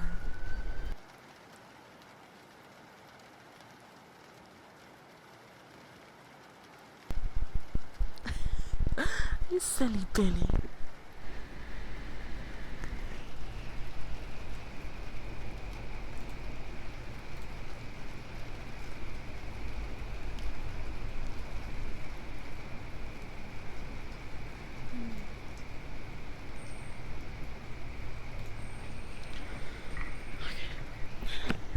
Hi there, Karma. How are you, buddy? Arigato gozaimasu. Hi there, Karma. And Headless, I'm in bunk, not bunk. But thank you so much for being here, you guys.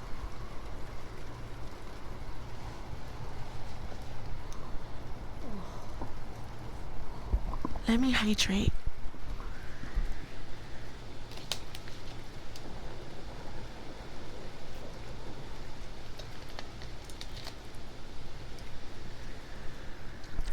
Hi there, Angel. How are you? Hola, bienvenidos. I'm glad you're on the grind, as you should, homie. I'm super proud of you. Ara, ara, ara, ara. I am dressed up as a vampire cat. Meow, meow. Why do you always start when I'm driving? I have to watch. Karma, don't watch and drive. I don't want you to be in a car crash. Oh my gosh, please don't. Karma, please. Never read any Goosebumps. You never did? May I ask, why didn't you? Were you just not interested in it? I love Goosebumps. Don't tell me what to do, woman. I'm telling you what to do. Karma, fine, do what you want. In the end of the day, I got you. Down the phone and eyes on the road. Exactly, Angel. Can you please say hello, doggy? Hello, doggy. Hi. It's a pleasure to see you here. Hi. Karma, no Twitch and drive. Thank you, Taro. Arigato. My sister's teacher in elementary school read them to his class, and she was scared. Wow. What is Goosebumps? Fun fact, I do that anyway. Freaking Karma, you got to menace to society. Ara, ara. Ara, ara.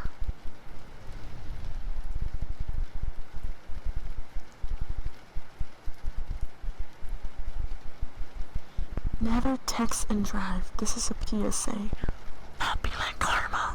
Karma's a bad boy. A bad homie. I'm joking. I would never do that. Okay, I trust Karma. I know you can't lie to me. I love honesty, so no worries. And Angel, thank you so much for being here. So we're reading a book on Goosebumps. It's called Welcome to Camp Nightmare. We're on chapter 6, I believe. So thank you so much for being here. And happy Monday. Let me get comfortable. Hold on.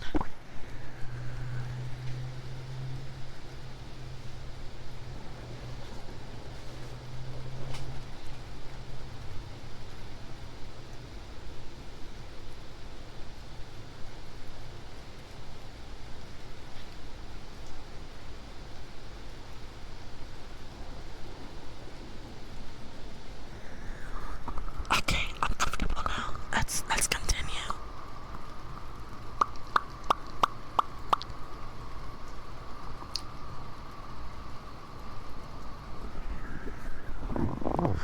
This started everyone talking and laughing, nervous laughter, I think.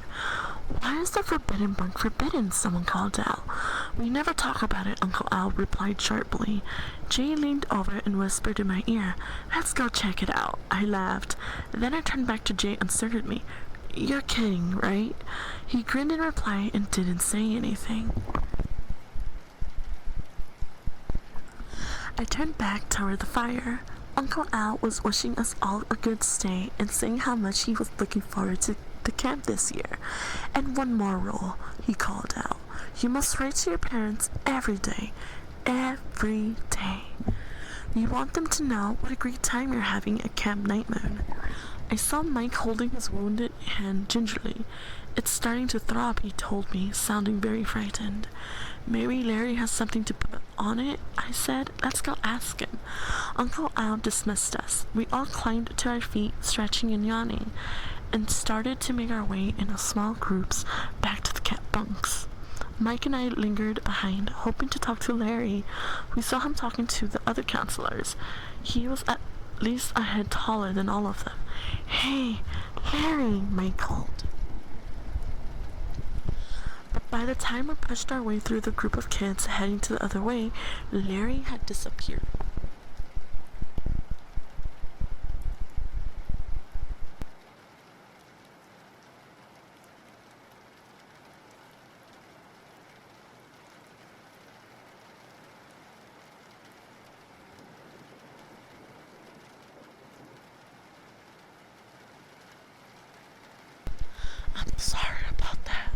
Hi there, Apollo. Guys, yes.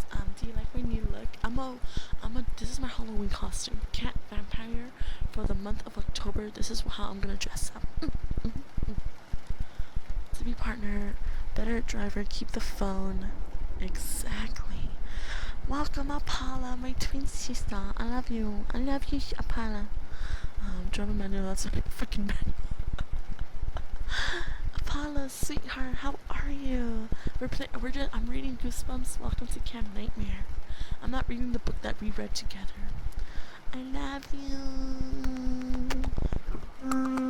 I love you. We come back. I love you. I love you. I love you, Apollo. I love you. I love you, Apollo. I love you, Apollo. Please notice me, Apollo.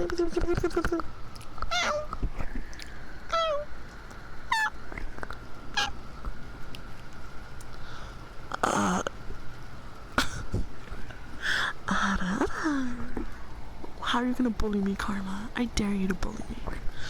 Taro has my back.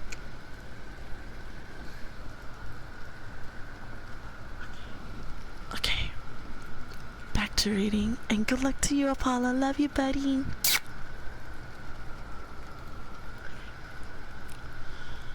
Maybe it's going to our bunk to make sure we obey lights out, I suggested. Let's go, see, Mike replied anxiously. We walked quickly past the dying campfire. It had stopped crackling, but still glowed a deep purple red. Then we headed along the curve of the hill toward bunk 4.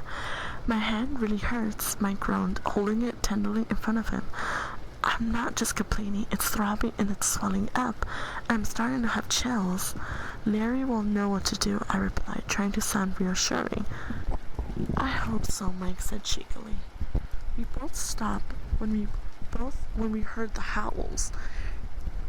Hideous howls, like an animal in pain, but too human to be from an animal. Long, sure howls that cut through the air and echoed down the hill. Mike uttered a quiet gasp. He turned to me. Even in the darkness, I could see the fright on his face. Those cries, he whispered, they're coming from the forbidden cabin. Dun dun dun. Dun dun dun.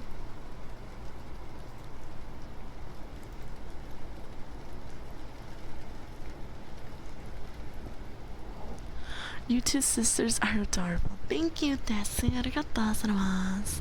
Goodbye, Angel. Thank you so much for stopping by. I very much enjoy your presence. I have your back. I thought you didn't trust me. Taru, please. Don't make me regret it. Taru, please.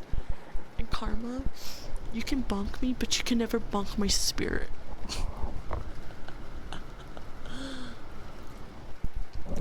Chapter 7. Chapter 7.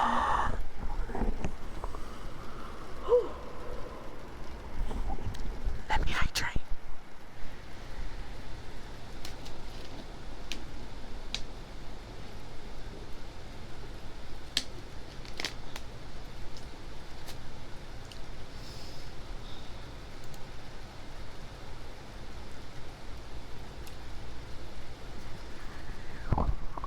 I'm a goddess, Baka. How could I not have a spirit, a soul?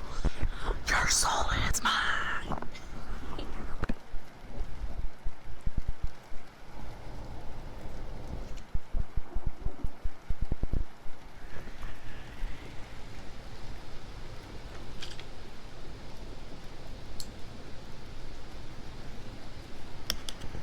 Chat, let me know if you can hear this, okay?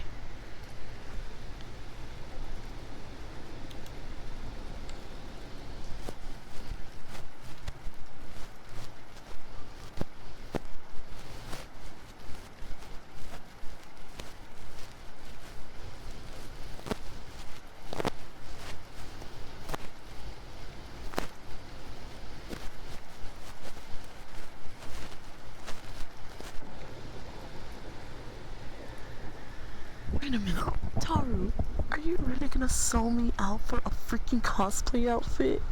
You're telling me if Karma buys me that cosplay outfit in my throne, you're not gonna protect me? That's messed up.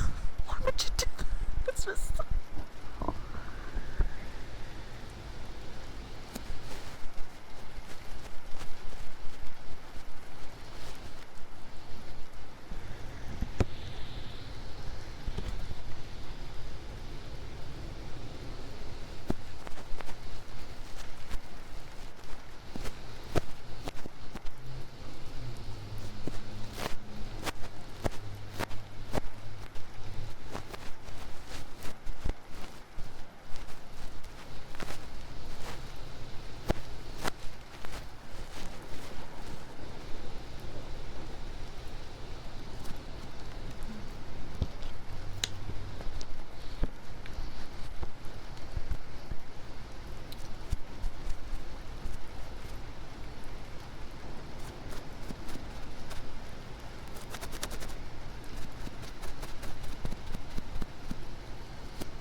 So, if you go to my Throne account, there's gonna be a cosplay outfit that's white, and that's from an anime called Vampire Knight. And Taro says, if you buy it, I'll pretty much not be protected. I see you, Taro. I see you. Back.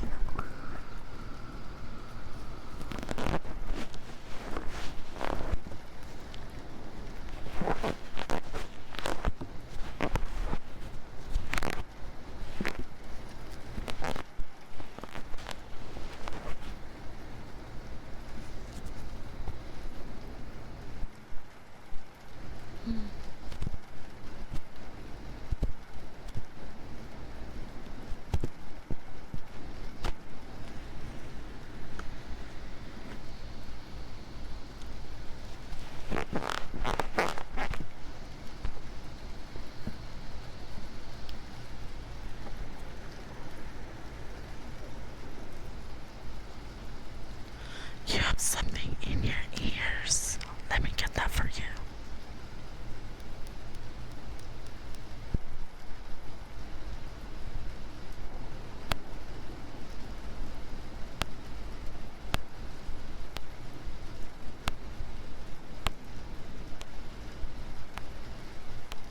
Can you hear this? And hello, how are you, homie? How are you feeling? Can you hear this?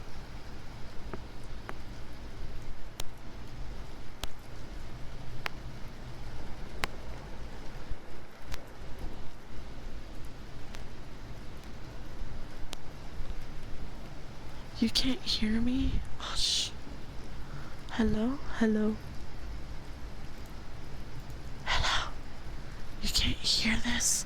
How are you, homie? Hi. I hope you're having a wonderful time. What? That wasn't even English, Karma. If you're gonna insult someone, do a better job next time. Baka baka baka. Baka baka baka. Ah, damn it. Okay, never mind. Thank you.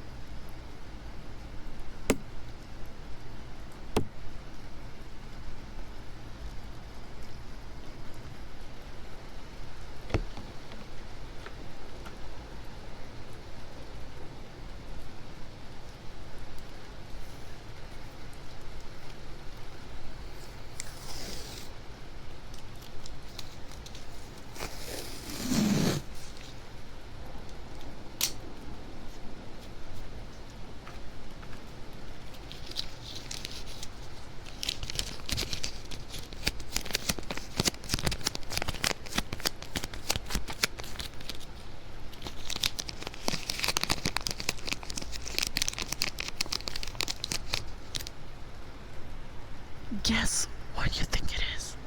Guess. I'm just taking a little break and then I'm gonna start reading again. But guess what this is. I'm about to beat you up, Karma. I swear to God. Why are you coming after me? I'm not even doing nothing to you. This is supposed to be an ASMR stream. Also, I'll have you know, you call me Splinter. Think about that.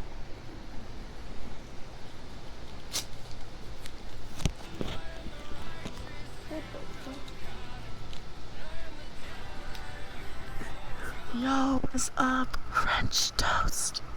Thank you so much for the sub. I think it's something with the Milky Way galaxy. Nanikori. You think so? It's actually tape. Let me see if you guys could hear this.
Can you hear this sound?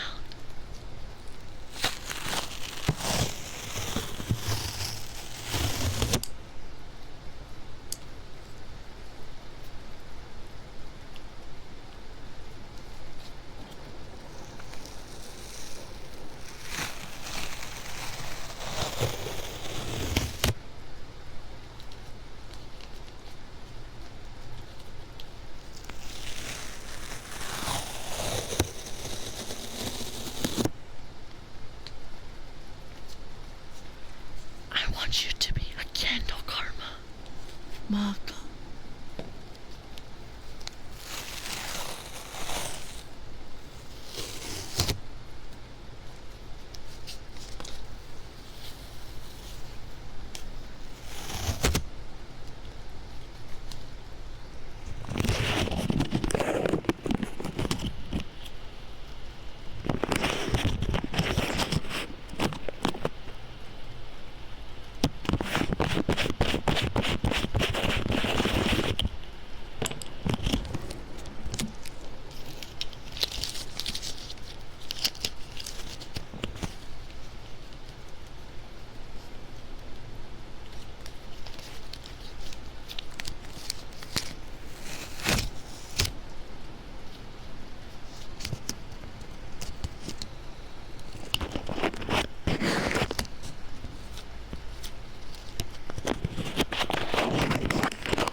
Thank you so much for the follow, Ray. Patch. Arigato gozaimasu. Happy Monday.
You're such a good boy, Gio. Arigato. You're such a good boy.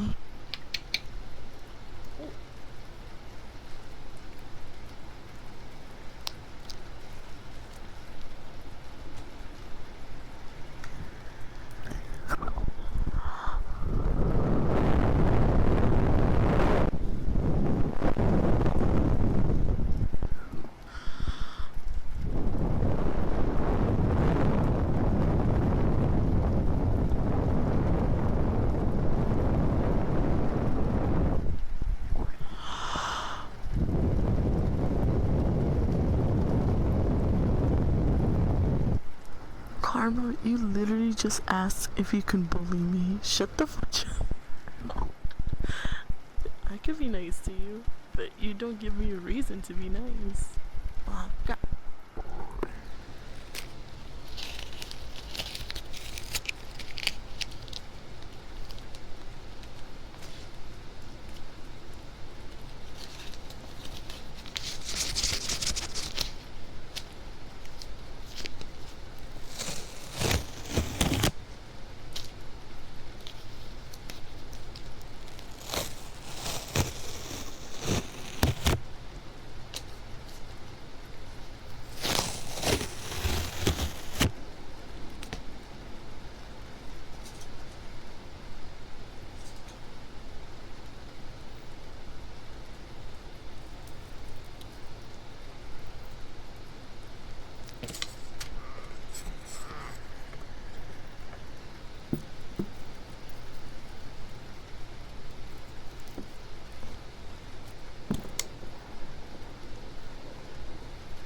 thank you, Carrie, for the lovely head pat. Arigatou gozaimasu.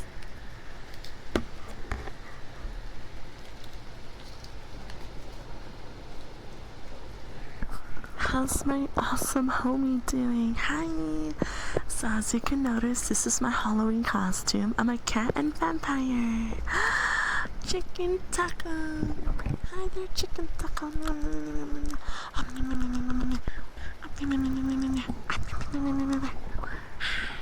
Hi there, homie. How are you? I'm glad you're doing okay, Carrie. I am doing fantastic. We're just doing some ASMR. I'm taking a break from reading because I could feel my voice getting a little dry. Yes, it was. I asked her if I could bully her, but she never said yes. Clearly, I said no. I'm not bullying Artemis. No bullying Artemis. Hey, Karma, I see you. What is this? Eyes.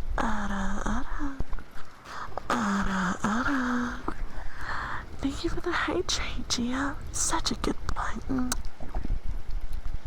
Reasonable. Are you gonna dress up, Kyrie? Is anyone gonna dress up here?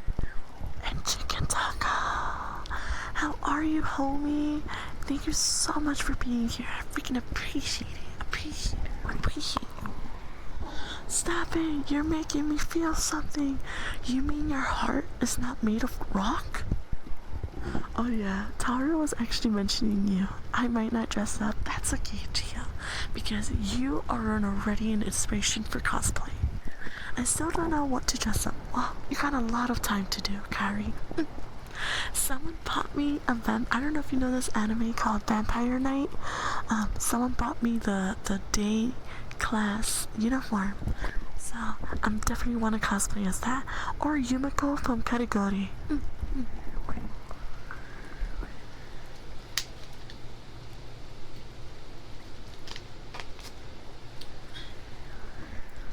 Chicken Taco, my sweetheart, how are you, homie?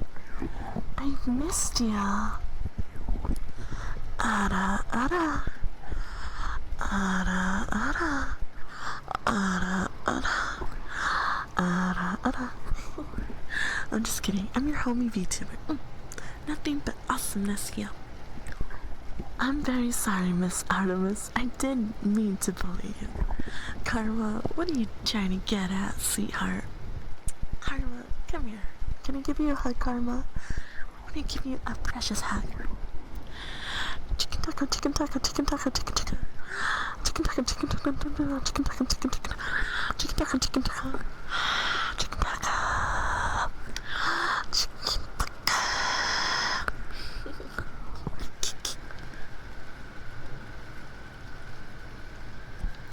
Thank you so much for the hug, Gia. I will now give requests. You're welcome. Honestly, what do you think about my new lip shade? Do you like my new lip color? Hi there, Lavos. Yes, I am dressed up as a cat vampire this whole month, so you'll get a lot of gothic Artemis, I guess you could say. I could never pull off the gothic look, though, if I'm being honest. Thank you. Lavos, how are you, homie? I don't deserve a hug, Miss Artemis. Wait, I'm married? Isn't it Miss, not Misters? Because that would indicate I'm married. Who am I married to? Nanikori. I like it. Looks good. Thank you. Personally, I love the color red on lips for me. Or like those hot stained lips. Those are my favorite. Take your time, Carrie. I'm glad you're doing alright, Lavos. And make sure you hydrate, okay, Lavos? Thank you so much for being here, sweetheart.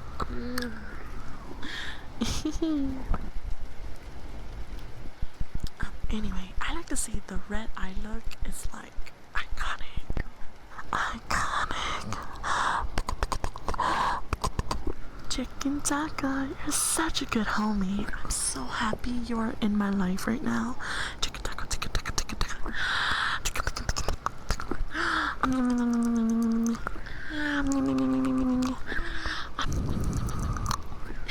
I love you, Chicken Taco.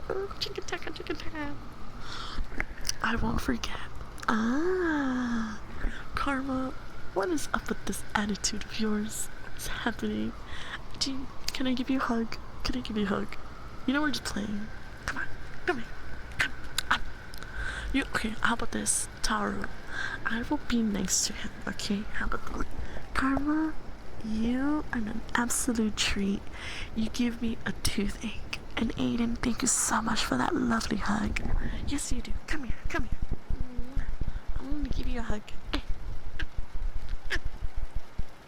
I had a chicken enchilada burrito today, and now I want a chicken. Oh, that sounds delicious. I would love some of that too. Aiden's such a sweetheart. So many sweethearts. Oh my god, chicken taco. Is that a good thing or a bad thing?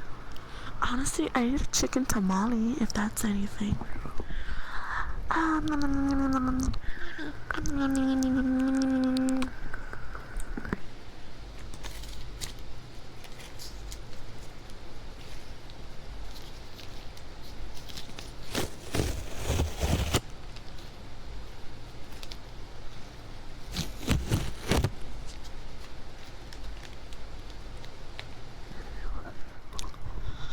You're not wrong, Chicken Taco.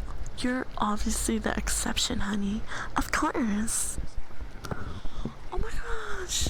Gio, thank you so much for giving Chicken Taco a sub. Enjoy this lovely emojis. Chicken Taco, Gio, you're such a good boy. Good boy is such a good boy. You're Chicken Taco. We're talking about Chicken Taco. Yay! Congrats, homie. Arigato gozaimasu. Ara, ara.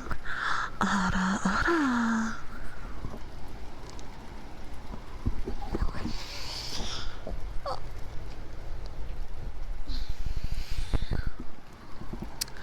Such a sweetheart. Arigato gozaimasu. Arigato gozaimasu. Arigato gozaimasu. Muchas gracias. Muchas gracias.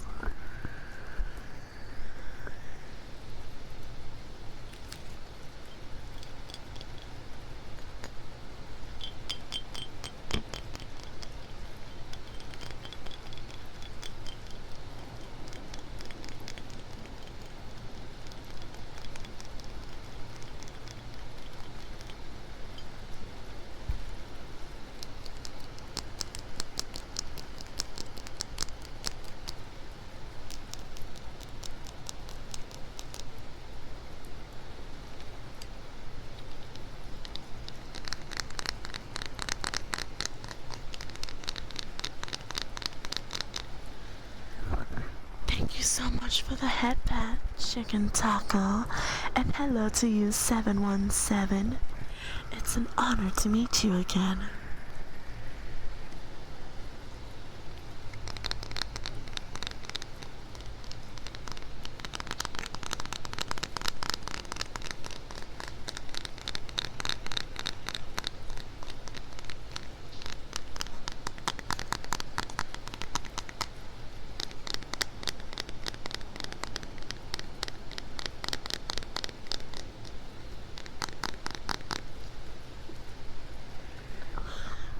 So cute. Chicken taco, chicken taco, chicken taco. Chicken taco, chicken taco, chicken taco.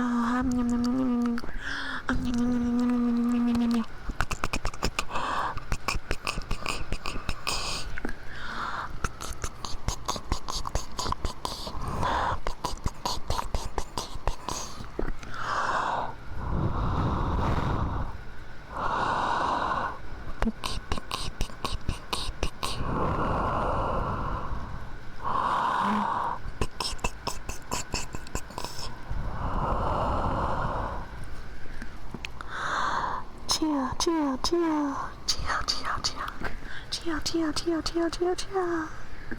Why? Chicken taco, it's okay. Karma.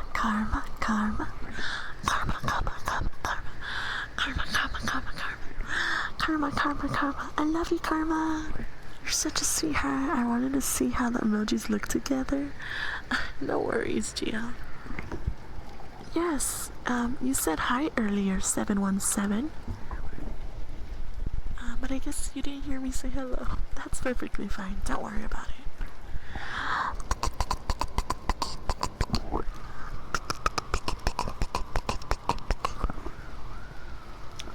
And to anyone that's new here, I have a special announcement to make tomorrow with Apollo, my twin sister. So make sure you stop by our stream if you can, of course. It'll be at 7:30 PST time. Karma Chameleon.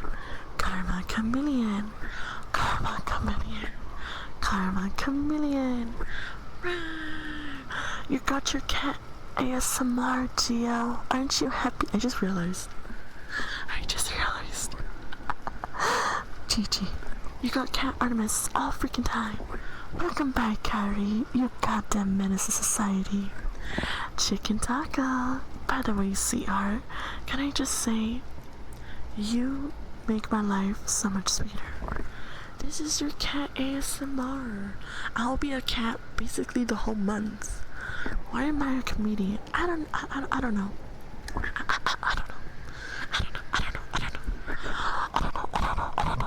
Stop it! Chicken taco, why do you want me to stop? What you gonna do about it? Nothing. You're not gonna do nothing. Menace to society? Yes, I am. Carrie, you're like the best menace to society, though. It's like a good thing. Like, coming from me, though. Coming from me. So, this is my cosplay. I'm a vampire kitty. Rawr!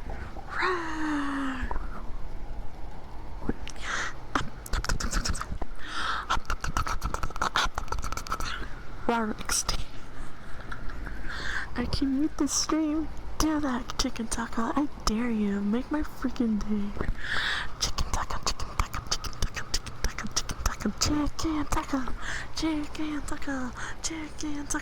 What you gonna do? Nothing.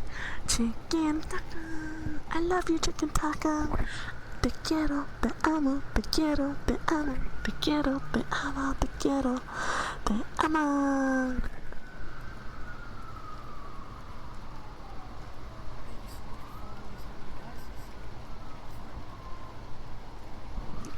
Thank you so much for the follow, Trickle. Arigatou gozaimasu. Happy Monday to you. Oh, I thought cats go Nia. I'm a vampire, so it's kind of different. Thank you so much for the head pat, sweetheart. Yo también te quiero. Yo también te amo. O sea. Why are you laughing like that, chicken taco? What you trying to do, buddy? What you trying to do? Bienvenidos. Estoy Artemis, la Gales de la Luna. Aquí solamente quiero decir que si tú hablas español, tú estás tan bonita. Bonita, bonita. Ara, ara, ara. Ara, ara, ara. Chicken taka, chicken taka, chicken taka. Ticka, ticka, ticka, ticka, ticka, ticka. Ah, chicken taka, chicken, chicken, ticka. Gio, you're so cute.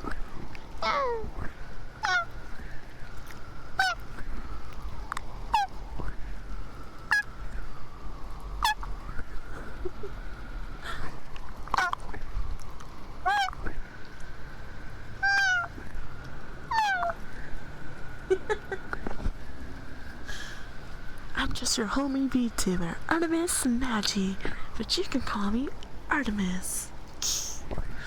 Woof, motherfucker. Woof. Feed me, motherfucker. I'm just kidding. Kyrie, I'm just kidding. That's honestly me if I was a dog. I'd be a husky, because I'd be like kind of a cat. A kitty cat. And then we got Gio. Spin me right around, round.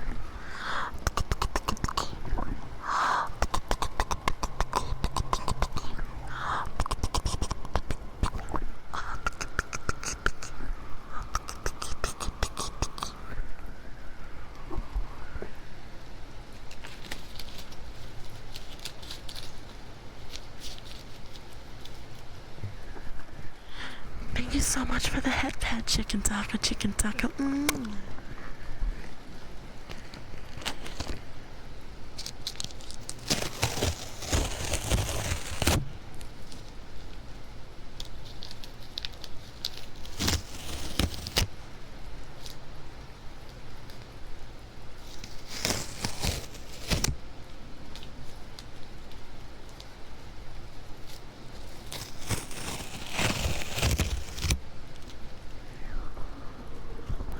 Cody, what bulge across the floor? What are you talking about, silly Billy?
Don't worry, Karma. If that's the case, feel free to do that. Don't worry. And have a safe drive, okay? And Tara, I'm glad you're enjoying it. And chicken taco, chicken taco, chicken taco, chicken taco.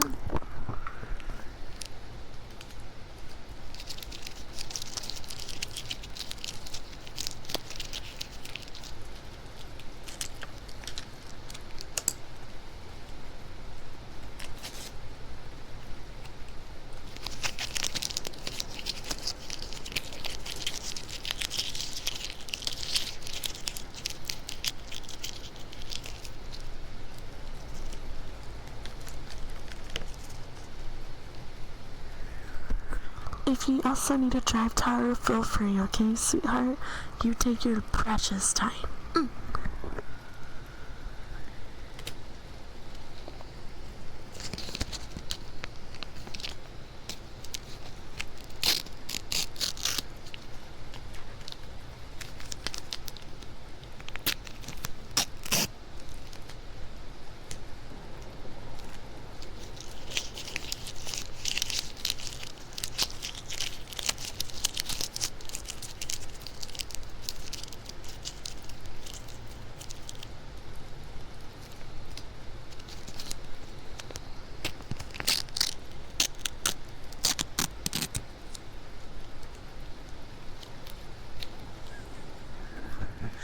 Gio, I'm gonna be honest, every time people do things like that, I take that as a huge joke, and I'm gonna take that as a joke. You're so funny.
No worries, Tara.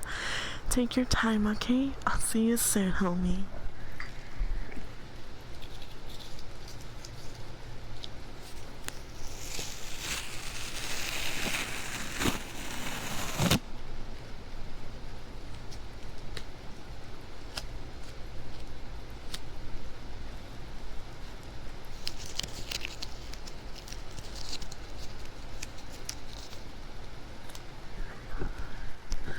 Gio, turn it down a little, please. Thank you. Arigatou gozaimasu. Tone it down.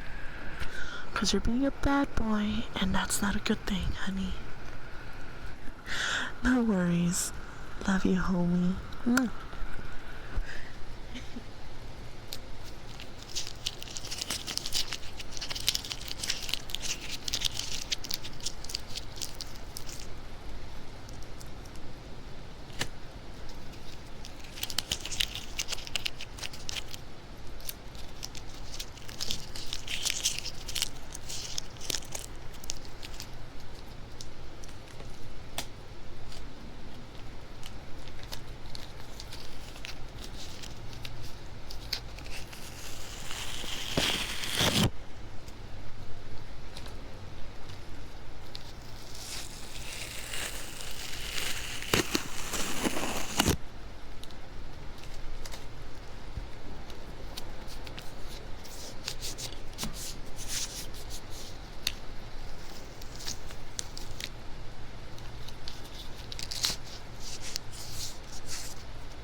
Wait, that's from a song?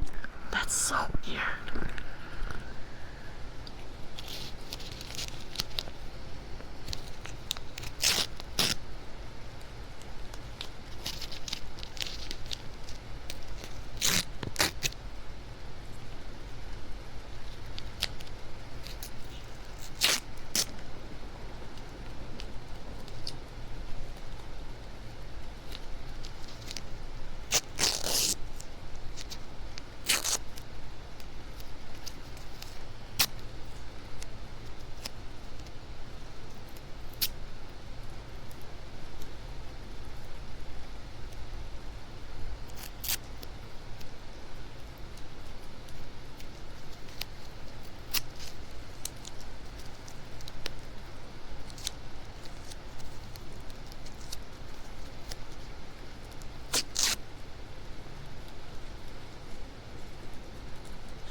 much. I'm sorry.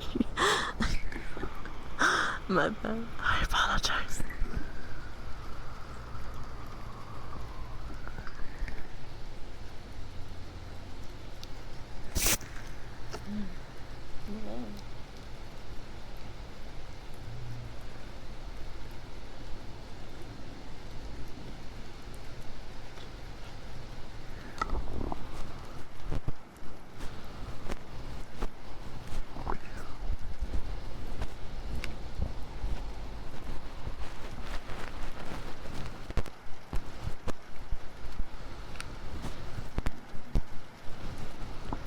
Wait, what dress are we talking about? Nani Kuri?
Gio, you're so cute.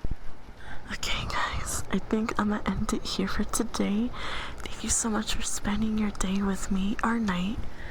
And thank you so much for the follow path of empathy. Arigatou gozaimasu. Arigatou.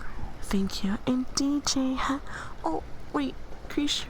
Oh, okay, fine. Okay. Because Creature's here, I'm not gonna end stream. I'm gonna continue streaming for Creature and DJ because they just came back. Okay, I'll stream them. No, it's fine. You want me to end Creature, homie, but it's for you. I don't mind. It's fine. I have a banana here to eat if I'm hungry, but because my homie's here, I'm here. I'm working. Creature, DJ, do you want me to continue? I will continue for you. I do not mind. I've been working. My bad. So, Creature, do you want me to continue? I don't mind. It's fine. I'm fine. I don't mind what you do. Oh, DJ, you're such a sweetheart. Okay. I just hit myself in the knee. Goddamn. I'm fine. Creature, do you want me to continue? I don't mind. I really don't mind. Wait, what do you? Oh yeah, when you accidentally hit your knee, or like when it hits the heel of your foot. Oh my god, that. Wow, that's like a whole different experience. I think Creature left. Okay, I guess I can stub your toe, or I'd rather step on Lego. I don't hit my foot heel that often, if at all. Listen, DJ, I'm clumsy, okay? And I hope you never do. I hope you never get to experience that, because it's not a good feeling. It's never a good feeling. Oh no. Okay, fine. I'll end it here. Okay, so I'm gonna stop streaming. Thank you so much for spending your day with me. I love you guys. Hope to see you tomorrow with my sister, the love of my life. I'm just saying, I'm always on my toes. Nanikori. Is that a pun? That felt like a pun. I love you, DJ. I love you, homie. Okay, I'm gonna rewatch this. Thank you, G. I appreciate it. Toodle noodles. Bye, Tara. Bye, Karma. Bye, Gia. Bye, Creature. Bye, DJ. Bye, Aiden. Bye, everyone. I love you guys so much. Bye. Such a sweetheart. Oh, and no stream, no read today.